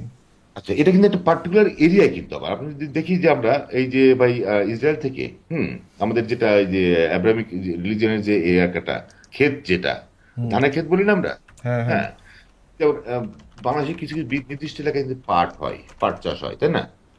একটা ধান চাষ হয় একটার দিকে বেশি, একদিকে তরমুজ চাষ হয়, আপনি দেখছেন আনারস একদিকে বেশি হয়, মধুপুরের দিকে বা চিটাগাং কিছু কিছু জায়গায় আনারস হয়। নবীর চাষটা ওই এলাকায় বেশি হয়েছে, হ্যাঁ। হয়তো উর্বর ছিল মাটি, হোয়াট এভার ইট ইজ, আমরা জানি না সেটা, বা আল্লাহ চাইছেন ওদিকে নবী দিতে। এই যে এরিয়াটাই, হ্যাঁ, হুম। এতগুলো নবী হলেন, হ্যাঁ, তো প্রতি বছরে 27 জন, হ্যাঁ, না, মানে প্রতি আমার মনে হচ্ছে মাসে। ওই ওই অঞ্চলের, এটা তো আসলে মনে হয় এক ধরনের চালু কথা যে ওই অঞ্চলের মনে করেন পারিবারিক ব্যবসায় ছিল ধর্ম ধর্ম তৈরি করা বা ধর্ম প্রচার করা। ধরেন আই ডোন্ট নো, এলাকা ভিত্তিক আর কি। ধরেন কোন একটা এলাকার সব লোক পার্টিকুলার একটা পেশায় দক্ষ, কোন এলাকায় ধরেন হুম। কুমারপাড়া আছে, কামারপাড়া আছে, এই ধরনের আর কি। তো আমার মনে নবী হয় মিডল করা ইস্টে হয়েছে, হ্যাঁ। আপনার ধর্ম প্রচার করা বা নতুন একটা ধর্ম তৈরি করা, এটা এক ধরনের বিজনেস ছিল, যে কে কার চেয়ে বড় ধর্ম তৈরি করতে পারে এবং কে কত বড় পয়গম্বর হইতে পারে। নট আনলাইকলি, বাট মানে আর একটু বললে অনেক অনেক মুসলিমরা মাইন্ড করতে পারেন আসলে, হ্যাঁ। যে আসলে মানে তারপরে আমি জাস্ট আমি নবীদের প্রতি এই 1 লক্ষ বা 2,24,000 নবী এবং তার সমস্ত ফলোয়ারদের প্রতি সম্মান রেখেই বলি যে আমার মনে হয় শিশু মৃত্যুর হারের থেকে নবী মৃত্যুর হারটা বেশি, বিকজ আমরা দেখছি মাত্র 4 জন বা 5 জন নবীকে আমরা খুব অ্যাক্টিভ দেখতে পাচ্ছি এখানে। হুম। হুম, 3 জনের উপরে তিনটা তিনটা মেন গ্রন্থ আসছে, হ্যাঁ। সাউফ আসছিল একজনের উপরে, উনি খুব একটা বেশি ইম্পর্টেন্ট কিছু না। নূহ নবী একটা ভালো ভালো ভালো কাজ করছিলেন, যে আমাদেরকে রক্ষা করছিলেন, হ্যাঁ।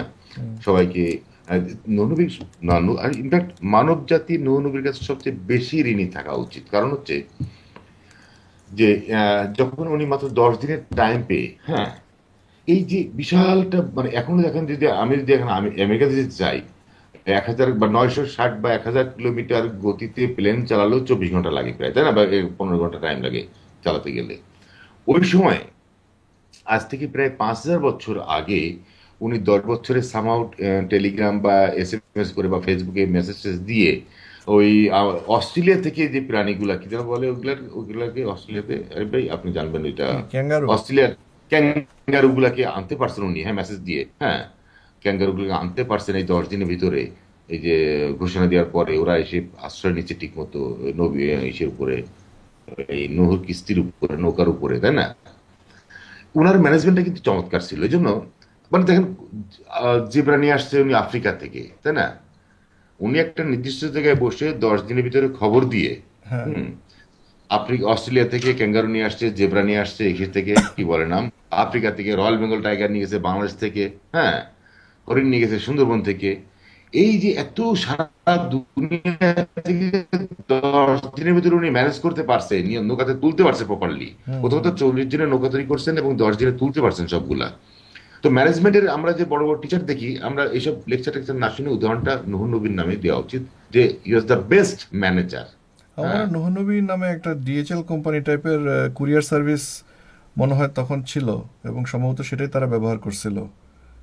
হতে পারে এটা, কারণ ওরই হয়তো পরবর্তী ভার্সনটা যেটা হয়েছে, যে আমরা যে একটা ঘোড়ার মুখটা মেয়েদের মতো, হ্যাঁ। হ্যাঁ, হ্যাঁ, ওই যে কি বোরাক। নাম যেন, হ্যাঁ, দুলদুল ঘোড়া, বোরাক বোরাক বোরাক, হ্যাঁ। হতে পারে পরবর্তী ভার্সন বা ওরই কোনো ওই ক্লোন করে আরো কিছু বানানো, আই ডোন্ট নো। এটা দেখ, মানুষের আঘাত লাগতে পারে, আমরা যে ভার্সনটা ছিলাম আসলে। না আসলে হ্যাঁ, আমরা প্রাসঙ্গ হালাল থেকে আমরা ওই দুলদুল ঘোড়ার দিকে চলে গেছি, হ্যাঁ, এবং না এগুলো কিন্তু কিন্তু খুবই। হালালটা আবার আলাদা, খুবই খুবই নূহের সাথে কিন্তু খুব জড়িত, হ্যাঁ। কারণ যে যেহেতু ঈশ্বর নিজে তৈরি করলেন, উনি হারাম জিনিস তৈরি করবেন কেন আসলে, তাই না? কেন তৈরি করবেন? এক, তৈরি যখন করলেন ওর তো সুযোগ ছিল এটাকে ভাসিয়ে দেওয়ার একবার, তাই না? তো উনি তো অনেক কিছু তৈরি করছেন, আচ্ছা, তৈরি এইগুলো তো করবেন হলো তাকে মনে দিছে। করেন থিওলজিক্যাল অ্যাসপেক্ট, হুম, হুম। জামাল ভাই। এগুলো হ্যাঁ, তো হ্যাঁ। মনে করেন থিওলজিক্যাল অ্যাসপেক্ট, কিন্তু এখন যদি আপনি হালাল, হালাল শব্দটার যে বাণিজ্যিক বর্তমান যে গুরুত্ব, এই ব্যাপারে আপনার কি মনে হয়? কারণ হালাল হ্যাজ বিকাম এ ব্র্যান্ড, এবং হালাল খাবার একটা সেপারেট ধরনের খাবার, এবং হালাল মনে করেন আমরা তো ধরুন রিটেল, আমরা রিটেল ভোক্তা, আমরা দেখতেছি, আমরা হুম, খাচ্ছি, কিন্তু কথা হচ্ছে হালালের পিছনে যে বিশাল ইন্ডাস্ট্রিটা, যে হালাল হুম, খাবার এনশিওর করার জন্য যে ইন্ডাস্ট্রি, যে ইলেকট্রিক শক দিয়ে মারা হচ্ছে, সেই ইলেকট্রিক শকের সুইচের ঠিক নিচে বিসমিল্লাহ লেখা থাকে, হুম, এই হুম। এটার ইন্ডাস্ট্রিটা সম্পর্কে আপনার কি মনে হয়, যে এটা কেন এই, এটার পিছনের কারণটা কি আসলে, ইন্ডাস্ট্রিয়াল বা অর্থনৈতিক কারণটা কি? জাস্ট আমি একটা উদাহরণ দিলে বুঝতে পারবেন। আজ থেকে 20 বছর আগে বাংলাদেশে একটা কোম্পানি ছিল অ্যারোমেটিক কসমেটিক্স। অ্যারোমেটিক হালাল সাবান বলে প্রথম সাবানের যে হালাল হারাম হয় চালু করছিল। হুম। আপনি তখন বাংলাদেশে ছিলেন কি? হ্যাঁ, আমি যমুনা মনে গ্রুপ আছে অ্যারোমেটিক ছিল হালাল সাবান, কঠিন অবস্থা। অ্যারোমেটিক, প্রথম শুরু হলো প্রকৃত অ্যারোমেটিক হালাল গ্র্যানিউল সাবান। থেকে, প্রকৃত হালাল গ্র্যানিউল থেকে অ্যারোমেটিক সাবান কারেক্ট, অটোমেটিক মেশিনে তৈরি হচ্ছে। দ্যাটস কারেক্ট, হ্যাঁ। কারণ ওরা বললো যে এই আগের যেটা তৈরি হতো সেটার ভিতরে শুয়োরের চর্বি থাকতো, তাই না? হুম, এবং এটার ভিতরে শুয়োরের চর্বি নাই, শুধু দুম্বার চর্বি, বা বলেনি কথাটা, বাট দাঁড়ায় ওইটাই। যেহেতু বাকিগুলা যেটা হালাল না সেটা যদি শুয়োরের চর্বি হয়, তাহলে যেটা মানে হালাল, সেটা দুম্বা বা উট বা এরকম কোনো কিছু ছবি আছে হয়তো, হোয়াট এভার ইট ইজ। দেখ, এই যে ব্যবসাটা যেটা, এটা বেসিক্যালি একটা টোটালি বিজনেস। এটা, হ্যাঁ, বিজনেস কনসেপ্ট যেটা, অ্যাবসলিউটলি এটা বিজনেস। ডায়েট কোক বলেন একটা, ডায়েট কোক। তো আপনি কি মনে করেন যে ডায়েট কোক আসলে জিরো ক্যালোরি কি কি লেখে না? আদৌ এটা ডায়েট মানে ডিফারেন্স কি এর ভিতরে? আমি ডায়েট কোক খাই সেম। না, কাজে জানি না, এবং আমি ডায়েট কোক খুব অপছন্দ করি। তিতা আমি বিচ্ছিরি। আমি কোনো কোকই খাই না। তারপর ডায়েট কোক আমি পারপাস দিয়ে কিন্তু খেয়ে দেখলাম, হ্যাঁ, আমার কাছে কোনো টের পাইনি, ডায়েট কোক হ্যাঁ। মনে হচ্ছে ভ্যানিশ হয়ে যাবে, কারণ ডায়েট কোকের জায়গায় নতুন কোক বানছে, ওরা নাম হচ্ছে কোক ম্যাক্সি বা এই ধরনের সিমিলার টাইপ। মানে ডায়েট কোক যে হ্যাঁ, ফেলিওর বুঝে গেছে তো ওরা। এটা হচ্ছে যে একটা টোটালি এটা বিজনেস কনসেপ্ট। এবং আমার কেন যেন মনে হয় জানেন, যে এটা ব্যবসারে তৈরি করছে। আমি একটা পার্টিতে গিয়েছিলাম বেলজিয়ামে, আমাকে এক বন্ধু নিয়ে গেল, সে কিন্তু ইফতার করছে। তো ইফতার করার সময় যে একটা প্যাকেট ইফতারি দিচ্ছে, আমি খুলে আমি জাস্ট, যেহেতু ওরা মানে ওরা অ্যারেঞ্জমেন্ট করছে আমাকে দিচ্ছে, আমি প্যাকেটটা পড়ছি কি কি লেখা আছে। ফ্রেঞ্চ ভাষায় লেখা আছে, তো আমি ফ্রেঞ্চে পড়তে পারতে, আমি কিন্তু ইনস্ট্যান্টলি আমি ট্রান্সলেট করে নিলাম গুগলে, জিনিসটা কি আসলে। এটা তৈরি হয়েছে ইসরায়েলে। ইফতারিটা তৈরি হয়েছে ইসরায়েলি একটা কোম্পানি, এবং that is made in Israel. ঠিক আছে। এখন এটা আপনি যদি এটা দেখা কি যায় তারা হঠাৎ করে, জানে? আমি দেখালাম, ওরা বলে আমরা জানতাম না এটা। এখন সিম্পল একটা জিনিস বলি আরিফ ভাই। জানা, আমরা তারা যে জানতাম না, বলার পর কি তারা ফেলে দিচ্ছে নাকি খাচ্ছে ঠিকই? না না, এটা খাচ্ছে, কয় আমরা তো এটাই খাই, এটা টেস্টি। আচ্ছা, আমি যদি বলি, আপনি লন্ডনে কচুর লতি পান, তাই না? কচুরলতি, হ্যাঁ কচুরলতি খাই তো কচুলতি আমরা। কেন? কচুলতি পান আপনি, আপনি কচুলতি পাচ্ছেন, আপনি ছোট চিংড়ি পাচ্ছেন, আপনি সাতকড়া পাচ্ছেন। সাতকড়া ঢাকায় সাতকড়া পায় না, সিলেটি একটা ফল, হ্যাঁ, লন্ডনে কিন্তু ঠিকই পাওয়া যায়, হ্যাঁ। হ্যাঁ। আচ্ছা, আমি আমার বন্ধুদের বাসায় গেলে, সিলেটি বন্ধুদের বাসায় গেলে আমাকে সাতকড়া খাওয়ায় ওখানে লন্ডনে। হ্যাঁ, যাক, তো কেন আসছে এটা? বিকজ মার্কেট আছে। এখন আমি যদি দেখি যে একটা মার্কেট আছে, তাহলে আমি কেন আমি সেটা করব না?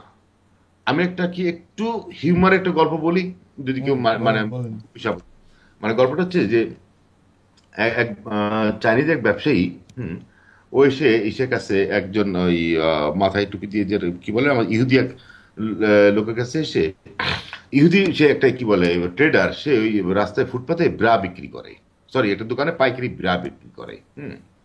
তো চাইনিজ একটা ট্রেডার এসে বলল যে তোমার কত পিস ব্রা আছে, এটা আছে? তো বলছে যে আমার কাছে 500 পিস আছে, 200 পিস আছে, হ্যাঁ। সে কত দাম? বলে 10 পাউন্ড।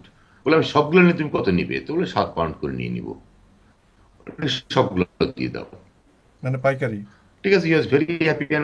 বলছে আমি পাইকারি। বলে আমি নেক্সট উইকে আসবো, তুমি আমাকে বেশি দিতে পারবে, 500 দিতে পারবে? বলে পারবো।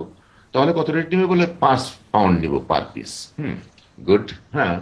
চলে গেছে, পরের দিন আসছে, হ্যাঁ, পরের বার আসছে, নেক্সট উইকে 500 নিয়ে গেছে, 5 পাউন্ড করে দাম। তখন বলছে নেক্সট উইকে আমি 1000 নিব। কত নিবে?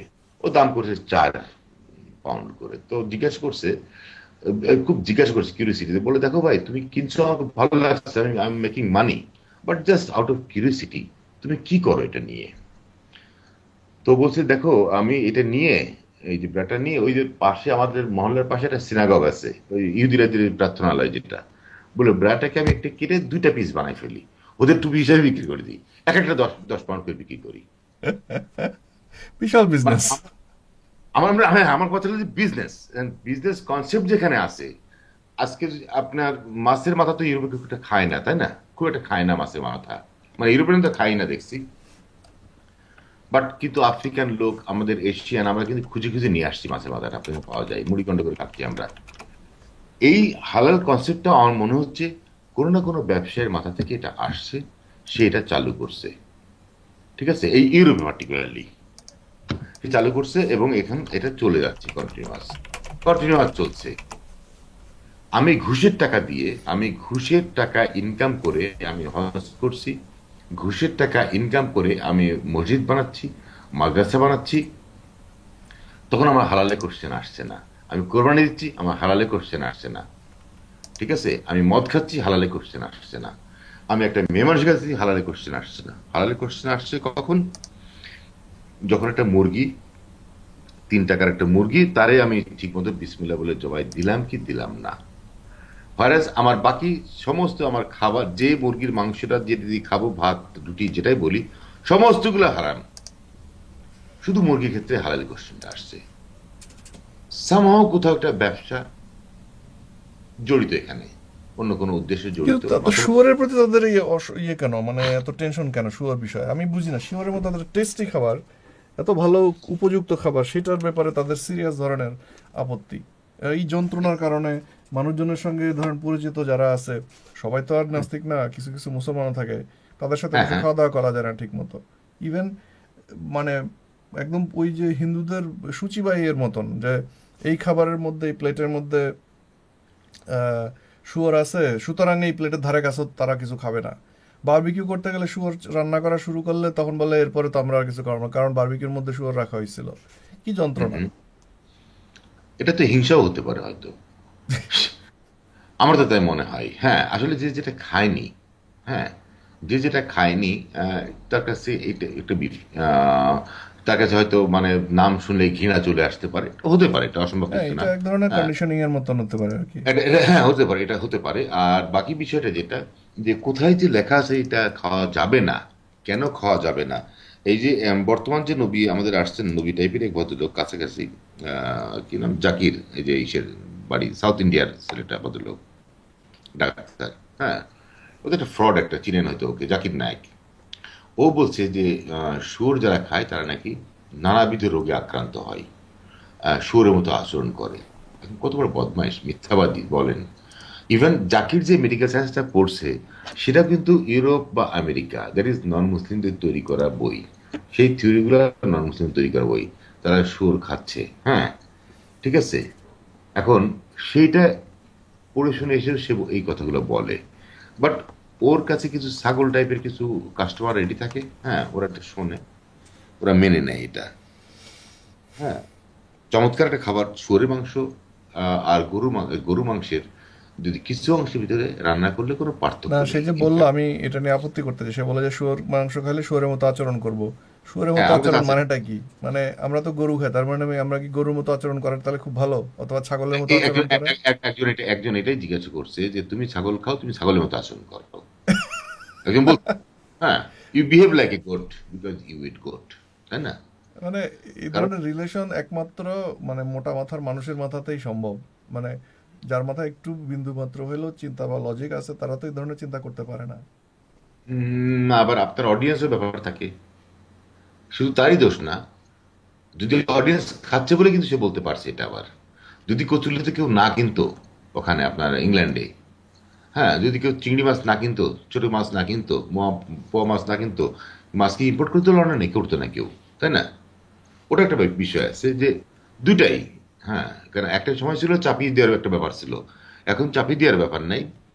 এখন ইহকালের একটা ব্যাপার, ভয় দেখানো বলেন বা লোভ দেখানো বলেন, সেটা দেখিয়ে বাকি যা যা স্বার্থ উদ্ধার করার দরকার, তাদের ধান্দা, এটা বেনিয়া, এরা ব্যবসায়ী, এটা করে নিচ্ছে। চা খাওয়াইছে এক সময় শুনি আমরা, যে মানুষকে ফ্রি ফ্রি চা খাওয়াতো, সিগারেট খাওয়াতো এক সময় শুনি, ঠিক হ্যাঁ, যে একইভাবে কোনো এবার খাওয়াচ্ছে। বিজনেসই আমি শুনছি, কোক, কোক নাকি আপনার ওই যে ভ্যান ভাড়া করে এনে ভ্যান ভরে ভরে হুম মানুষকে ফ্রি কোক খাওয়াইতো।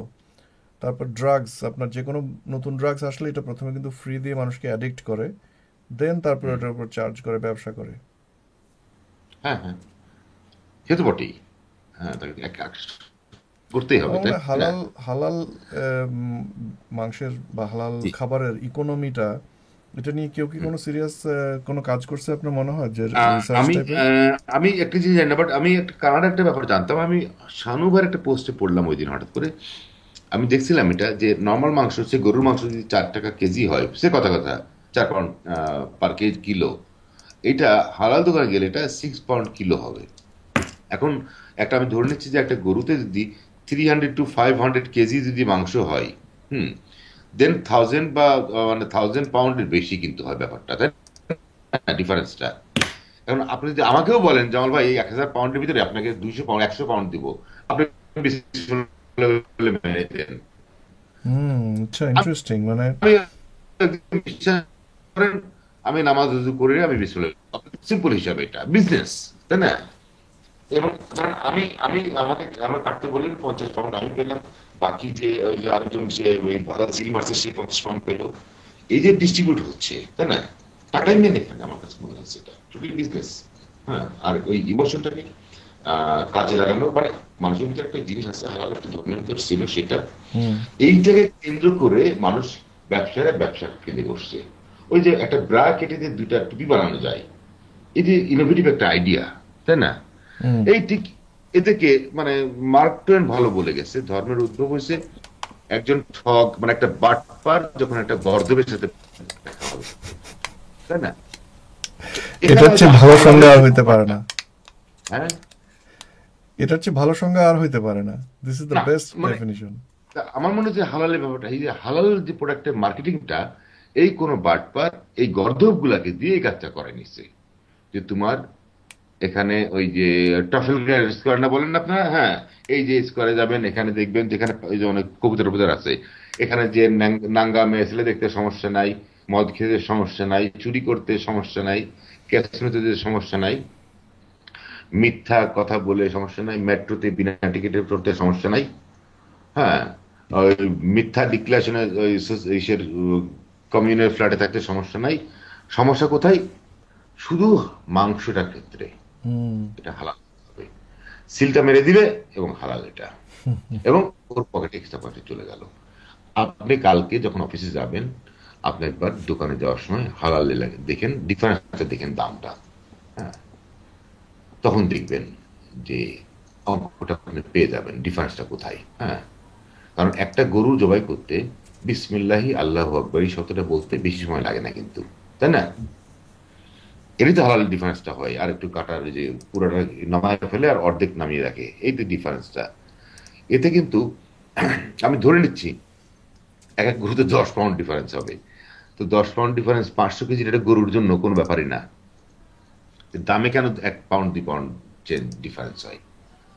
মানে রিজন লাইজ দেয়ার, হ্যাঁ, কারণটা ওখানে কিন্তু ব্যবসা, এটা, হ্যাঁ, গর্দভদের অনুভূতিকে কাজে লাগায়। তাহলে আমি এখন একটা খুব সিরিয়াস এবং খুব ক্রিটিক্যাল প্রশ্ন করব। সেই প্রশ্নটা হচ্ছে, প্লিজ। আমাদের তাহলে সমস্যাটা কোথায়? তারা যদি, কিছু মানুষ যদি নিজেদেরকে একটা বলয়ের ভিতরে আবদ্ধ করে রাখতে চায়, এবং তারা যদি বেশি দাম দিয়ে গরু, সরি, হালাল কিনে খাইতে চায়, এবং সেই বেশি দামের পয়সাটা যদি মিথ্যা কথা বলে কাউন্সিলের কাছ থেকে, সরকারের কাছ থেকে নিয়ে এসে বেশি দামে এইসব প্র্যাকটিসগুলো করে, তাহলে আমাদের সমস্যাটা মেইনলি কোথায়? ওয়েল, আমাদের কোনো সমস্যা নাই, নাম্বার ওয়ান। নাম্বার টু, যখন তারা এটা আমাদের উপর চাপিয়ে দেওয়ার চেষ্টা করে, হ্যাঁ, তখন তো অবশ্যই সমস্যা, তাই না? তখন সমস্যা নেই, এটা যখন চাপিয়ে দেওয়ার চেষ্টা করছে, আমার সাথে মিশছে, আমার সাথে কাজ করছে, এবং যখন একটা যাচ্ছে তখন বলছে যে না এটা হালাল খুঁজছে সে, অবশ্যই বড় সমস্যা এটা, হ্যাঁ, আমি মনে করি। কারণ একটা ইমব্যালেন্স তৈরি করার চেষ্টা করছে, হালালের দাবি করে যখন সে আস্তে আস্তে লোকগুলা জুটাচ্ছে।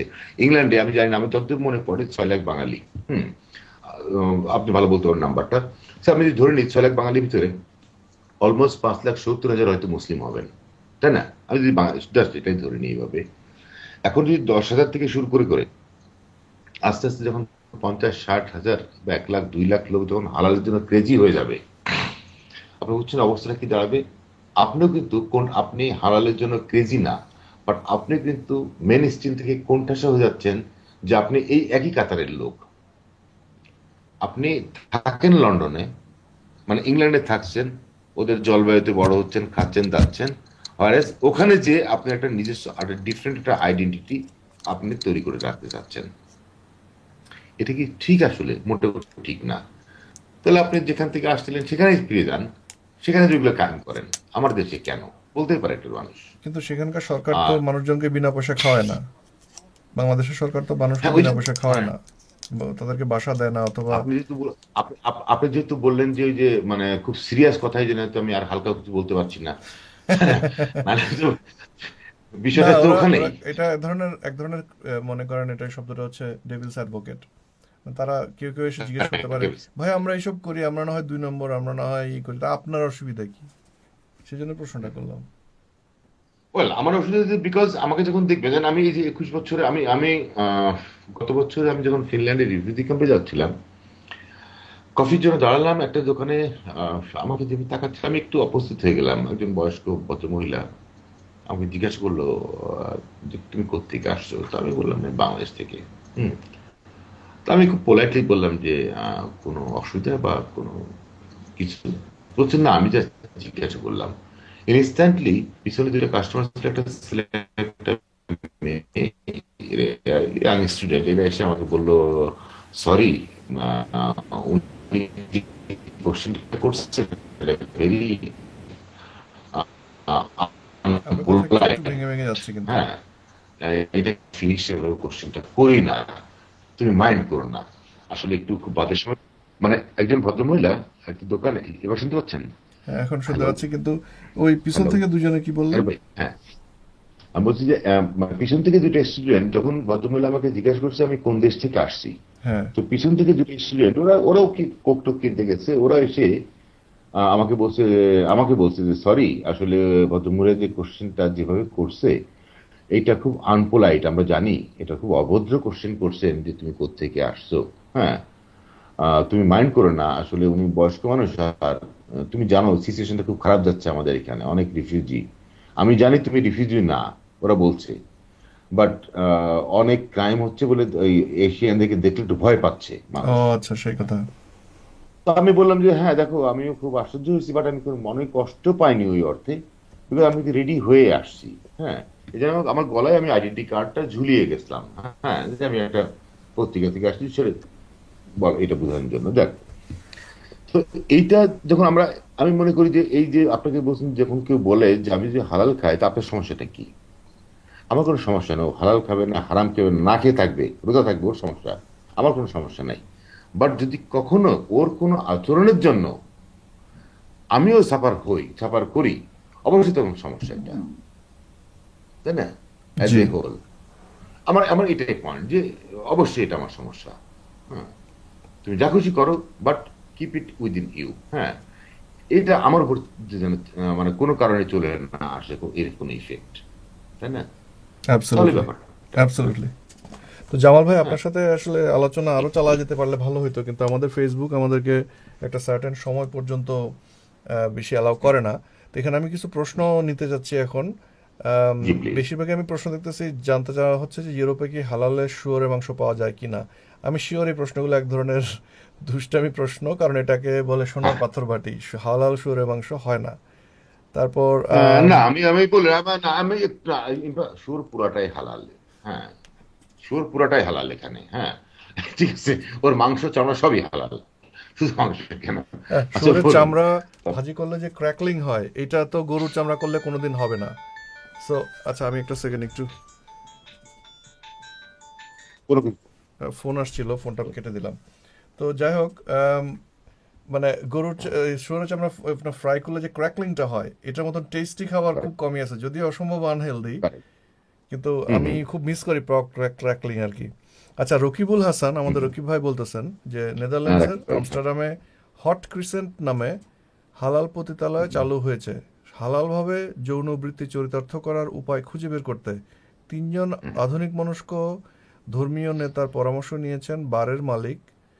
আহ, পরামর্শ অনুযায়ী সেখানকার পতিতাদের, আমার মনে হয় এখানে শব্দটা হবে যৌনকর্মীদের, ইসলামের হুম, হুম। নিয়মানুযায়ী দিনে 5 বার নামাজ পড়তে হয়। আর খদ্দেরদেরও তাদের সঙ্গে ইসলামসম্মতভাবেই যৌন সম্পর্ক স্থাপন করতে হয়। এই পতিতালয় কতটুকু হালাল? ওকে, আপনি, আমি বলি, জাস্ট বলি, আপনি বলতে পারবেন।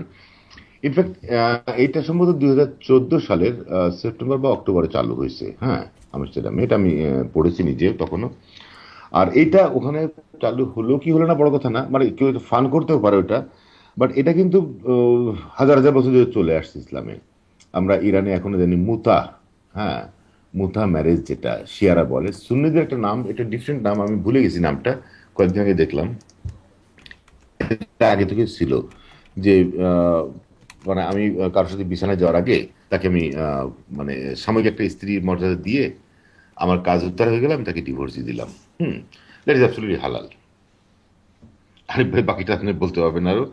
হ্যাঁ, এটা নিয়ে, না, আপনি বলেন।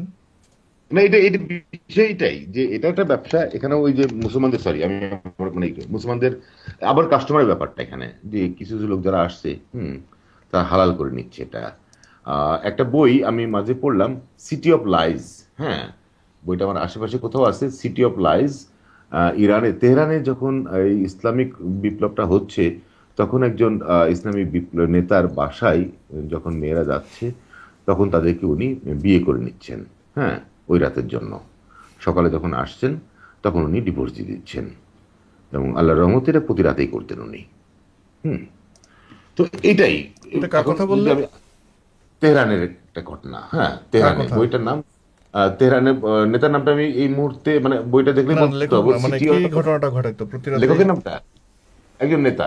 হ্যাঁ, ধর্মীয় নেতা? একজন একজন ধর্মীয় নেতা, ওই এলাকার ধর্মীয় নেতা। এই যে বইটা আমি দেখাতে পাচ্ছি আপনাকে, দেখতে পাচ্ছেন কি, সিটি অফ লাইজ বইটা। আহ, হ্যাঁ, এটা বইটা লিখছেন রামিতা নাভাই। হ্যাঁ, বইটা আমার সামনে আছে। এই বইতে আমি পড়লাম এটা। হুম। আমি মাঝে কিছুদিন পরে এলটিভিতে পড়ছিলাম এটা, দারুণ তো। তো যাক। মানে মুতা বিবাহ সম্পর্কে আমরা শুনছি যে, এবং আপনার সেটা হচ্ছে সবকিছুই হবে, বাট সবকিছু ধর্মকে মেনটেন করে হবে, অর্থাৎ ধর্মকে চ্যালেঞ্জ করে এ ধরনের কোনো ব্যাপার হবে না। মানে পুরো ব্যাপারটা আমার কাছে মনে হচ্ছে যেন কাজকর্ম বা যে আমাদের জীবনের যে সমস্ত আনুষঙ্গিক বিষয়, সব কিছুর সাথে ধর্মকে অ্যাডাপ্ট করে নিতে পারলেই পুরো জিনিসটা হয়ে গেল। অর্থাৎ ধর্ম থাকতে হবে, ধর্মকে ফেলে দেওয়া বা অগ্রাহ্য করা যাবে না। এটাই হচ্ছে ওদের মূল বক্তব্য, তাই না? ধরেন কয়দিন পর আহ, দেখা যাবে যে শুয়োরকে মনে করেন বিসমিল্লাহ নামক প্যাকেটের মধ্যে রাখলেই শুয়োরের মাংস হালাল হয়ে যেতে পারে। যদি দেখা যায় হুম, যে শুয়োরের মাংস খুব ইম্পর্টেন্ট, এবং কোনো অঞ্চলে মনে করেন গরু বা অন্যান্য মাংসের খুব আকাল পড়ছে, মুসলমানদের মাংস খেতে খুব ইচ্ছা করতেছে, পারতেছে হুম, না, হুম, তখন তার হুম। শুয়োর ছাড়া আর কোনো অপশন নাই, তখন তারা একটা উপায় বের করে নিবে, তাই না? অবশ্যই। না, এটা কি তারা করছেন না, যে এই যে দেখেন, আপনার খেয়াল আছে যে প্রথম যে কার্টুন নিয়ে বিতর্কটা ডেনমার্কে, তাই না? হ্যাঁ। প্রথম কার্টুন নিয়ে বিতর্কটা ডেনমার্কে, তখন বলা হলো ডেনিশ পণ্য বর্জন করো। আচ্ছা, ডেনিশ পণ্য বর্জন করে এরা বললো যে ডেনমার্কে 3 বছরের ভিতরে ডেনমার্ক ফকির হয়ে মারা যাবে। ঠিক আছে? এরা খুব বহু দিক ইউরোপের ছেলেরা, মানে মুসলিমরা একদম উজ্জীবিত, ডেনমার্ক শেষ হয়ে যাচ্ছে। বাট আমাদের স্ট্যাটিস্টিক্স বলছে গত 5 বছরে ওই ওই পর থেকে ডেনমার্কের সবচেয়ে বেশি মুসলিম মাইগ্রেট করছে। ঠিক আছে, যেটা ধ্বংস করছে। এখন ডেনমার্কে তারা যেটা খাচ্ছে কতখানি হালাল, ডেনমার্কের টাকা খাচ্ছে কতখানি হালাল। Good আমি point. টাকা খাওয়ার সময় হালাল কোশ্চেনটা আসে না, আমি শুধু মাংসটা খাওয়ার সময় হালালটা আসে। এটা কি বলবেন? আর আর আরেকবার যেটা আপনি বললেন যে এই যে মুথা ম্যারেজের ব্যাপারটা, মূলত এটা যৌনতা কেন্দ্রিক, মানে জাস্ট আমরা সেক্সুয়াল ডিজায়ারটা মিট আপ করার বিষয়টাই। হ্যাঁ, এটা তো সাধারণ, এবং এটা আজকের কথা না। অ্যাবসলিউটলি, হ্যাঁ। পৃথিবীর সবচেয়ে আদিম ব্যবসার নামই হচ্ছে, আদিম পেশার নাম হচ্ছে যৌনতা বিক্রি করা। কারেক্ট, দ্যাটস তো কারেক্ট। এটা এটা কখনো অগ্রাহ্য করা যাবে না, এবং মানুষের খুব স্বাভাবিক একটা প্রবৃত্তির অংশ এটা। এবং যেহেতু ধর্ম বা ইসলাম দেখা যাচ্ছে যে এটাকে খুব বেশি পাপ বোধ এটার মধ্যে ঢুকাইতে যে মানুষকে অনেকে বিমুখ করে ফেলতেছে, সম্ভবত ওই আপনার যৌন কাতর মানুষজনকে ধর্মের কাছাকাছি রাখার জন্য এই মুতা বিবাহ টাইপের জিনিসটা আপনার ইয়েতে আয়োজন করছে, এই যে শিয়ারা করছে। কিন্তু ও সুন্নিরা কি করছে, ওহাবিরা? ওদের কি কোনো প্রশ্ন নেই? না, না, সেম জিনিসটা আছে, আমি নামটা মনে করতে পারছি না, একটা আছে, সেটা একটা নাম আছে। এটা এটাদের মতো একটা ছোট নাম, ওর সামান্য একটু বড় নাম, আমি কয়েকদিন আগে দেখলাম। হুম। এটা একটা আছে, হ্যাঁ। বাট ওর প্র্যাকটিসটা কম, ওটার প্র্যাকটিসটা কম। বাট মোতার প্র্যাকটিসটা আছে এখনো, চলছে এটা। হ্যাঁ, বিভিন্ন জায়গায়। হ্যাঁ, হ্যাঁ, আর পাইছি পাইছি। এটা হচ্ছে, হ্যাঁ, শব্দটা হচ্ছে মাইসার। আমি ইন্টারনেটে একটু ঘাটা মাইসার, দিলাম। মাইসার, অ্যাবসলিউটলি মাইসার, মাইসার এমডি, হ্যাঁ, মাইসার, কারেক্ট। এটা সুন্নিদের, হ্যাঁ, এটা আছে। আচ্ছা, এই যে বিষয়টা, এখন আপনি দেখেন, যদি আপনার আছে যে প্রথম হচ্ছে 4টে বিবি, তাই না, হুম। দাসী, এইগুলো যদি ফেল মারে, আশেপাশে না পান, কোনো কিছু মন না ভরে, তো আপনার প্রাণী আছে আপনার জন্য, তাই না? ছাগল আছে, উট আছে, গাধা আছে, সেগুলোর সাথেও আপনার আপনার মানে মেটাতে পারবেন। তাহলে এরপরও আবার মুদ্রাতে লাগবে কেন বলেন? এই জন্য প্র্যাকটিসটা খুব একটা চলে না আজকাল। হ্যাঁ, বাট একেবারে যে নেই, এটা উঠে গেছে তা না, এটা আছে। হ্যাঁ, ইরানে এখনো প্র্যাকটিস চলে এটার, খুঁজে পাওয়া যায়। মানে অপশন তো, মানে কি বলবো, একজন মুসলিম পুরুষ হিসেবে অপশনের তো অভাব নাই। মানে যেখানে পুরো দুনিয়ার মানুষ আম, মানে স্ত্রী হিসেবে একজনের বেশি রাখার দুনিয়ার কোথাও আইনেই নেই। মানে হুম, হুম। সভ্য দেশগুলোতে আপনি একজনের বেশি স্ত্রী রাখা আইনেই সম্ভব না। সেখানে মুসলিম পুরুষেরা 4 জন রাখতে পারে। তারপর আপনি যে পশু পাখির কথা বলেন, এটা তো বিস্টিয়ালি তো আপনার পুরা উন্নত দেশগুলোতে আপনার আইনেই নিষিদ্ধ। এটা এক ধরনের ক্রিমিনাল অফেন্স, যে পশুর সাথে যৌন হুম। সংসর্গে লিপ্ত হওয়া। সেটাও ইসলামে অ্যালাউড। তারপরে তো আছে আপনার এই যে টেম্পোরারি ম্যারেজের মাধ্যমে পুরো জিনিসটা হালাল করা। সো হ্যাঁ, একজন মুসলিম পুরুষ হিসেবে, এটা আমার লাস্ট কোয়েশ্চেন হবে আপনার কাছে, যে হ্যাঁ, একজন বলুন। মুসলিম পুরুষ হিসেবে এত সুবিধা পাওয়ার পরেও আম, একজন মানুষ ইসলাম ধর্ম কেন ছেড়ে দিবে? ইসলাম ধর্ম ছেড়ে দেওয়ার কথা চিন্তা করে যে সমস্ত এক্স মুসলিম নাস্তিকেরা, তাদের মাথায় আসলে কোন দোষটা আছে, কোন কারণে তারা এই ধরনের বিলা? আহ, মানে কয়েকটা কারণ থাকতে পারে এখানে, জাস্ট নির্দিষ্ট কারণ। প্রথম যদি আমি আমি যদি মনে করি, হ্যাঁ, সে যদি আমি আমার বাবাকে বলি যে বাবা আমি পতিতালয়ে যেতে চাই, আমার বাবা কি স্বাভাবিকভাবে নিবে এটা? আমি কি বলতো ওর বাবাকে? আমি না, যদি কিন্তু আমি মনে করি যে আমার বিবাহ বাবা করতে চাই, স্বাভাবিকভাবে নিতে, সেটা বললে তো আমার বাবা তো ইজিলি আমাকে দিবে, কারেক্ট, তাই না? আমি যখন মোতাবিবাহ করতে চাই এটা কিন্তু বলি না বাবাকে, আমি করে নিচ্ছি। বাট আমি পতিতালয়ে যাইতে চাই, হ্যাঁ, এটা আমি বুঝছি যে এটা খারাপ কাজ। হুম, এই কাজটা খারাপ, এই জন্য বলা যাচ্ছে না, লজ্জা পাচ্ছি আমি বাবাকে বলতে। হ্যাঁ, আমার বাবা যদি যায় আমাকে বলছে না, বাট গোপনে গোপনে করছি। কিন্তু সেও বুঝছে কাজটা ভালো না, আমি বুঝছি কাজটা ভালো না। তো আমি এইগুলা একটা একটা বিষয়। আরেকটা বিষয় হচ্ছে যে মরার পরে 72টা পাওয়া যাবে, হ্যাঁ, এর যে অঙ্ক টঙ্কগুলো কিছু আছে না, হ্যাঁ, মানে দুনিয়াতে পাওয়া যাবে, ওর পরে পাওয়া যাবে, এই সব অঙ্কটুকু মিলে একটা মিনিমাম যার সেন্স আছে, সে তখন হিসাব করে দেখবে এ পুরোটাই ধোকা, অ্যাবসুলুটলি ধোকা। সুস্থভাবে এটা হতে পারে না কোনো কিছু। তার পক্ষে এই ধোকাবাজির ভিতরে থাকা সম্ভব না। একটা মিথ্যা মেনে নিয়ে সেই মিথ্যা পিছনে, মরিচিকার পিছনে ছোটা, হ্যাঁ, গর্দবের পক্ষে সম্ভব না। মিনিমাম যার মাথায় সামান্য একটু বুদ্ধি আছে, যে মনে করতে পারে সে বুদ্ধিটা সে ব্যয় করবে, কাজে লাগাবে, তার পক্ষে এটা মেনে নিতে পারে না। এটা একটা নারী কি করে তার স্বামীর আরো 72টা স্ত্রীর মাসি হবে, ওয়েল, এবং তার জন্য সারা জীবন সে স্যাক্রিফাইস করতেছে, এটা কোনো সুস্থ মানুষের পক্ষে সম্ভব? এইটা আপনার প্রশ্নের কিন্তু একটা উত্তর। আমি কয়েকদিন আগে বিপ্লব পাল নামে মুক্তমনার একজন আম, হুম, মোটামুটি প্রখ্যাত ব্লগার, তার সাথে আলোচনা হচ্ছিল ওই বিষয়ে, মানুষ কেন অ্যাকচুয়ালি ধর্মে বিশ্বাস করে। তার বক্তব্য কিন্তু হচ্ছে যে আপনি যে বললেন যে মানুষজন যার মাথায় এতটুকুও বুদ্ধি আছে সেইগুলো মেনে নিতে পারে না, তার বক্তব্য কিন্তু হচ্ছে তারা আসলে বেশি বুদ্ধি ধরে দেখেই তারা এগুলা করে। তারা জেনে শুনেও এই নৈতিকতার স্খলনকেই আসলে এক ধরনের এমব্রেস করে, এক ধরনের নিজের করে নেয়। কারণ হচ্ছে এটার থেকে যে সমস্ত সুবিধা এবং বেনিফিটগুলো সে পায়, কমিউনিটির বেনিফিট, এবং একটু আগে আমি বললাম যে পুরুষ হুম, মানুষ হুম। হিসেবে এত বেনিফিট পাওয়ার পরে তার তো কোনো কারণ নাই আসলে আপনার এই যে ধর্মের ছেড়ে বিরুদ্ধে ছেড়ে যাওয়ার। আসা, না, ওই আপনি যেটা ওনার কথাটা বললেন, মিস্টার পালের কথা, সেটা হচ্ছে যে কেন তারা করে, আর আমি তো ছেড়ে আসার পক্ষে বলছিলাম আমি এটা, যে হ্যাঁ। যারা মানে এই বুদ্ধিমান লোকেরা, মিনিমাম বিবেক আছে, তারা জানে টোটালটাই মিথ্যা, তাহলে হ্যাঁ, না, আপনি ধোকা। কিন্তু বুদ্ধিমান আর বিবেক দুইটাকে একত্র না, হিসেবে দেখতেছেন। যারা আমার কাছে যারা কিন্তু মনে হয় বিবেক আর ওরা বুদ্ধি দুইটা ভিন্ন চতুর, জিনিস। ওরা হচ্ছে চতুর, ওরা হচ্ছে চতুর, যারা এটা করে হয় গর্ধব, হ্যাঁ, আর ওদেরকে দিয়ে কিছু চতুর লোকজন এই কাজগুলো করাচ্ছে। হুম। ঠিক আছে, মানে আমরা যদি থাকি এটা যে কেন চলে আসছে মানুষ এবারে, এক্স মুসলিমরা যেটা বলছি, হ্যাঁ, যে কেন এটা হচ্ছে, হ্যাঁ, যে এটাই যে এরা জানছে যে না, এটা টোটালি অলিক একটা বিষয়, এটা বাস্তবে কোনো সম্ভব না, এটা কোনো মানে বাস্তবের নিরিখে কোনো কিছু টিকবে না। যদি যে আমি যেখানে বাস করি 23 ঘন্টা, আমাকে যদি মুসলিম হতে হয় তাহলে আমাকে আমাকে রোজা রাখতে হবে 23 ঘন্টা, যেটা সম্ভব না, সাইন্টিফিক্যালি মোটেও সম্ভব না। এখন যদি আমাকে বলেন যে ঠিক আছে আপনি ওই ভোর 3টার সময় ফিনল্যান্ডের হিসাবে রাতে খাবেন, আর বিকাল 2টার সময় এসে তখন যখন সৌদি আরবে ইফতার হয় তখন ইফতার করবেন, দ্যাট ইজ অ্যানাদার ধোকা। আমি একবার বলছি যে আমি ঠিক আছে, সৃষ্টিকর্তার সাথে আমার সম্পর্কটা ভালো না, বা নেই, সম্পর্ক ভালো মানে নেই, হ্যাঁ, উনিও আমাকে কেয়ার করে না, আমিও কেয়ার করি না, আমরা আমাদের মতো আছি। যাক, কিন্তু ওনাকে ধোকা দেওয়া তো ঠিক না আমার, তাই না?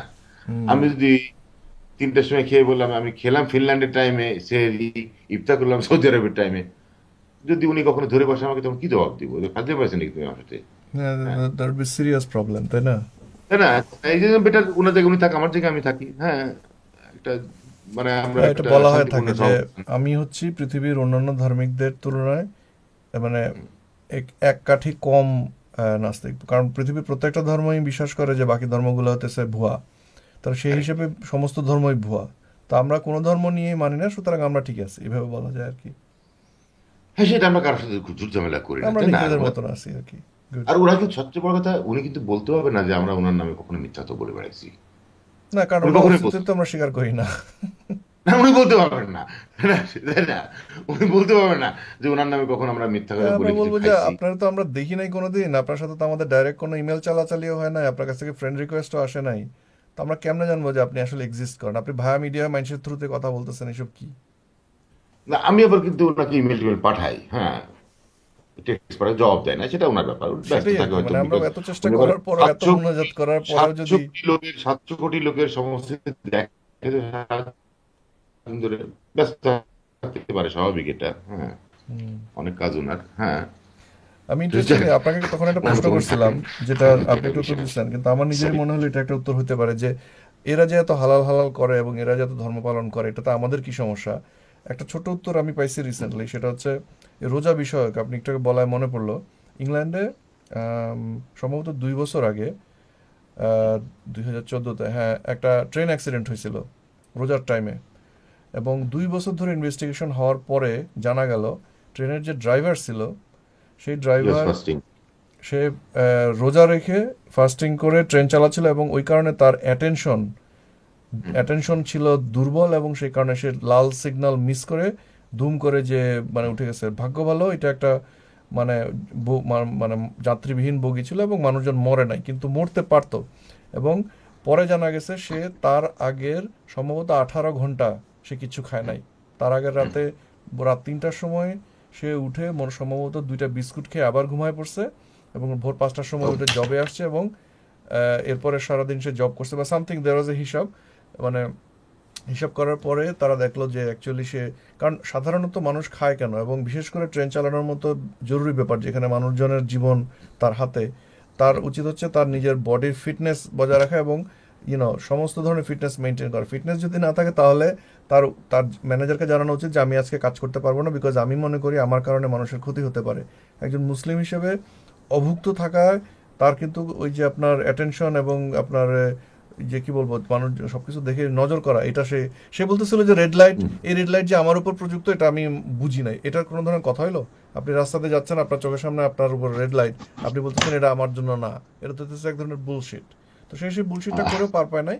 সমস্যাটা হচ্ছে ইউরোপে সামারে লম্বা সময় ধরে রোজা রাখার ব্যাপারে, মুসলমানদের ব্যাপারে সম্ভবত এরপরে এক ধরনের ইয়ে আসবে যে তুমি যদি রোজা রাখো তাহলে তুমি ছুটি নাও, অথবা তুমি রোজা রাখতে পারবে না, তুমি কাজ করতে পারবে না, অথবা যারা এই ধরনের সিরিয়াস কাজ করে, মনে করেন ভারী মেশিনারিজ চালায়, অথবা যেখানে অ্যাটেনশন না থাকলে বিশাল দুর্ঘটনা হওয়ার সম্ভাবনা আছে, সম্ভবত মুসলিমদের উপরে নিয়ন্ত্রণ আরোপ হবে এই ঘটনার পরে, এবং হওয়া উচিত। সো এটা একটা ব্যাপার যে আমি একজন যাত্রী হিসেবে আমি জানতে চাইবো যে আমার ট্রেন যে মুসলিম চালাচ্ছে সে কি রোজা রেখে চালাচ্ছে কি না, এটা তো আমি অবশ্যই অফকোর্স। জানতে চাইবো। সো এটা আমার জন্য এফেক্ট করে। সো তোমরা হালাল টালাল নিয়ে, ইসলাম নিয়ে বহুত কিছু করো, কিন্তু দয়া করে আমার জীবনের উপর হামলা করতে যাও না। অন অন ইয়ে হয়ে। এয়ারলাইন্সে কিন্তু একটা নিয়ম আছে, আরিফ ভাই। এয়ারলাইন্সে একটা নিয়ম আছে, ক্যাপ্টেন এন্ড ক্রুজ। হ্যাঁ, এরা কিন্তু ফাস্টিং করতে পারবে না। ক্যাপ্টেন কিন্তু ফাস্টিং করতে পারবে না। হ্যাঁ, কারণটা হচ্ছে যে ওই আমি জানি না ল্যাঙ্গুয়েজটা, সুগার লেভেল বা কোনো একটা লেভেল, হ্যাঁ, ফল করে এক। আর 5-7 ঘন্টা পরে ওই ব্লার নাকি একটা শব্দ আছে, যে চোখে যেটা ঝাপসা টাইপের, মানে ঠিক এক্স্যাক্টলি দেখতে পারেন না। হ্যাঁ, একটু সমস্যা হয়।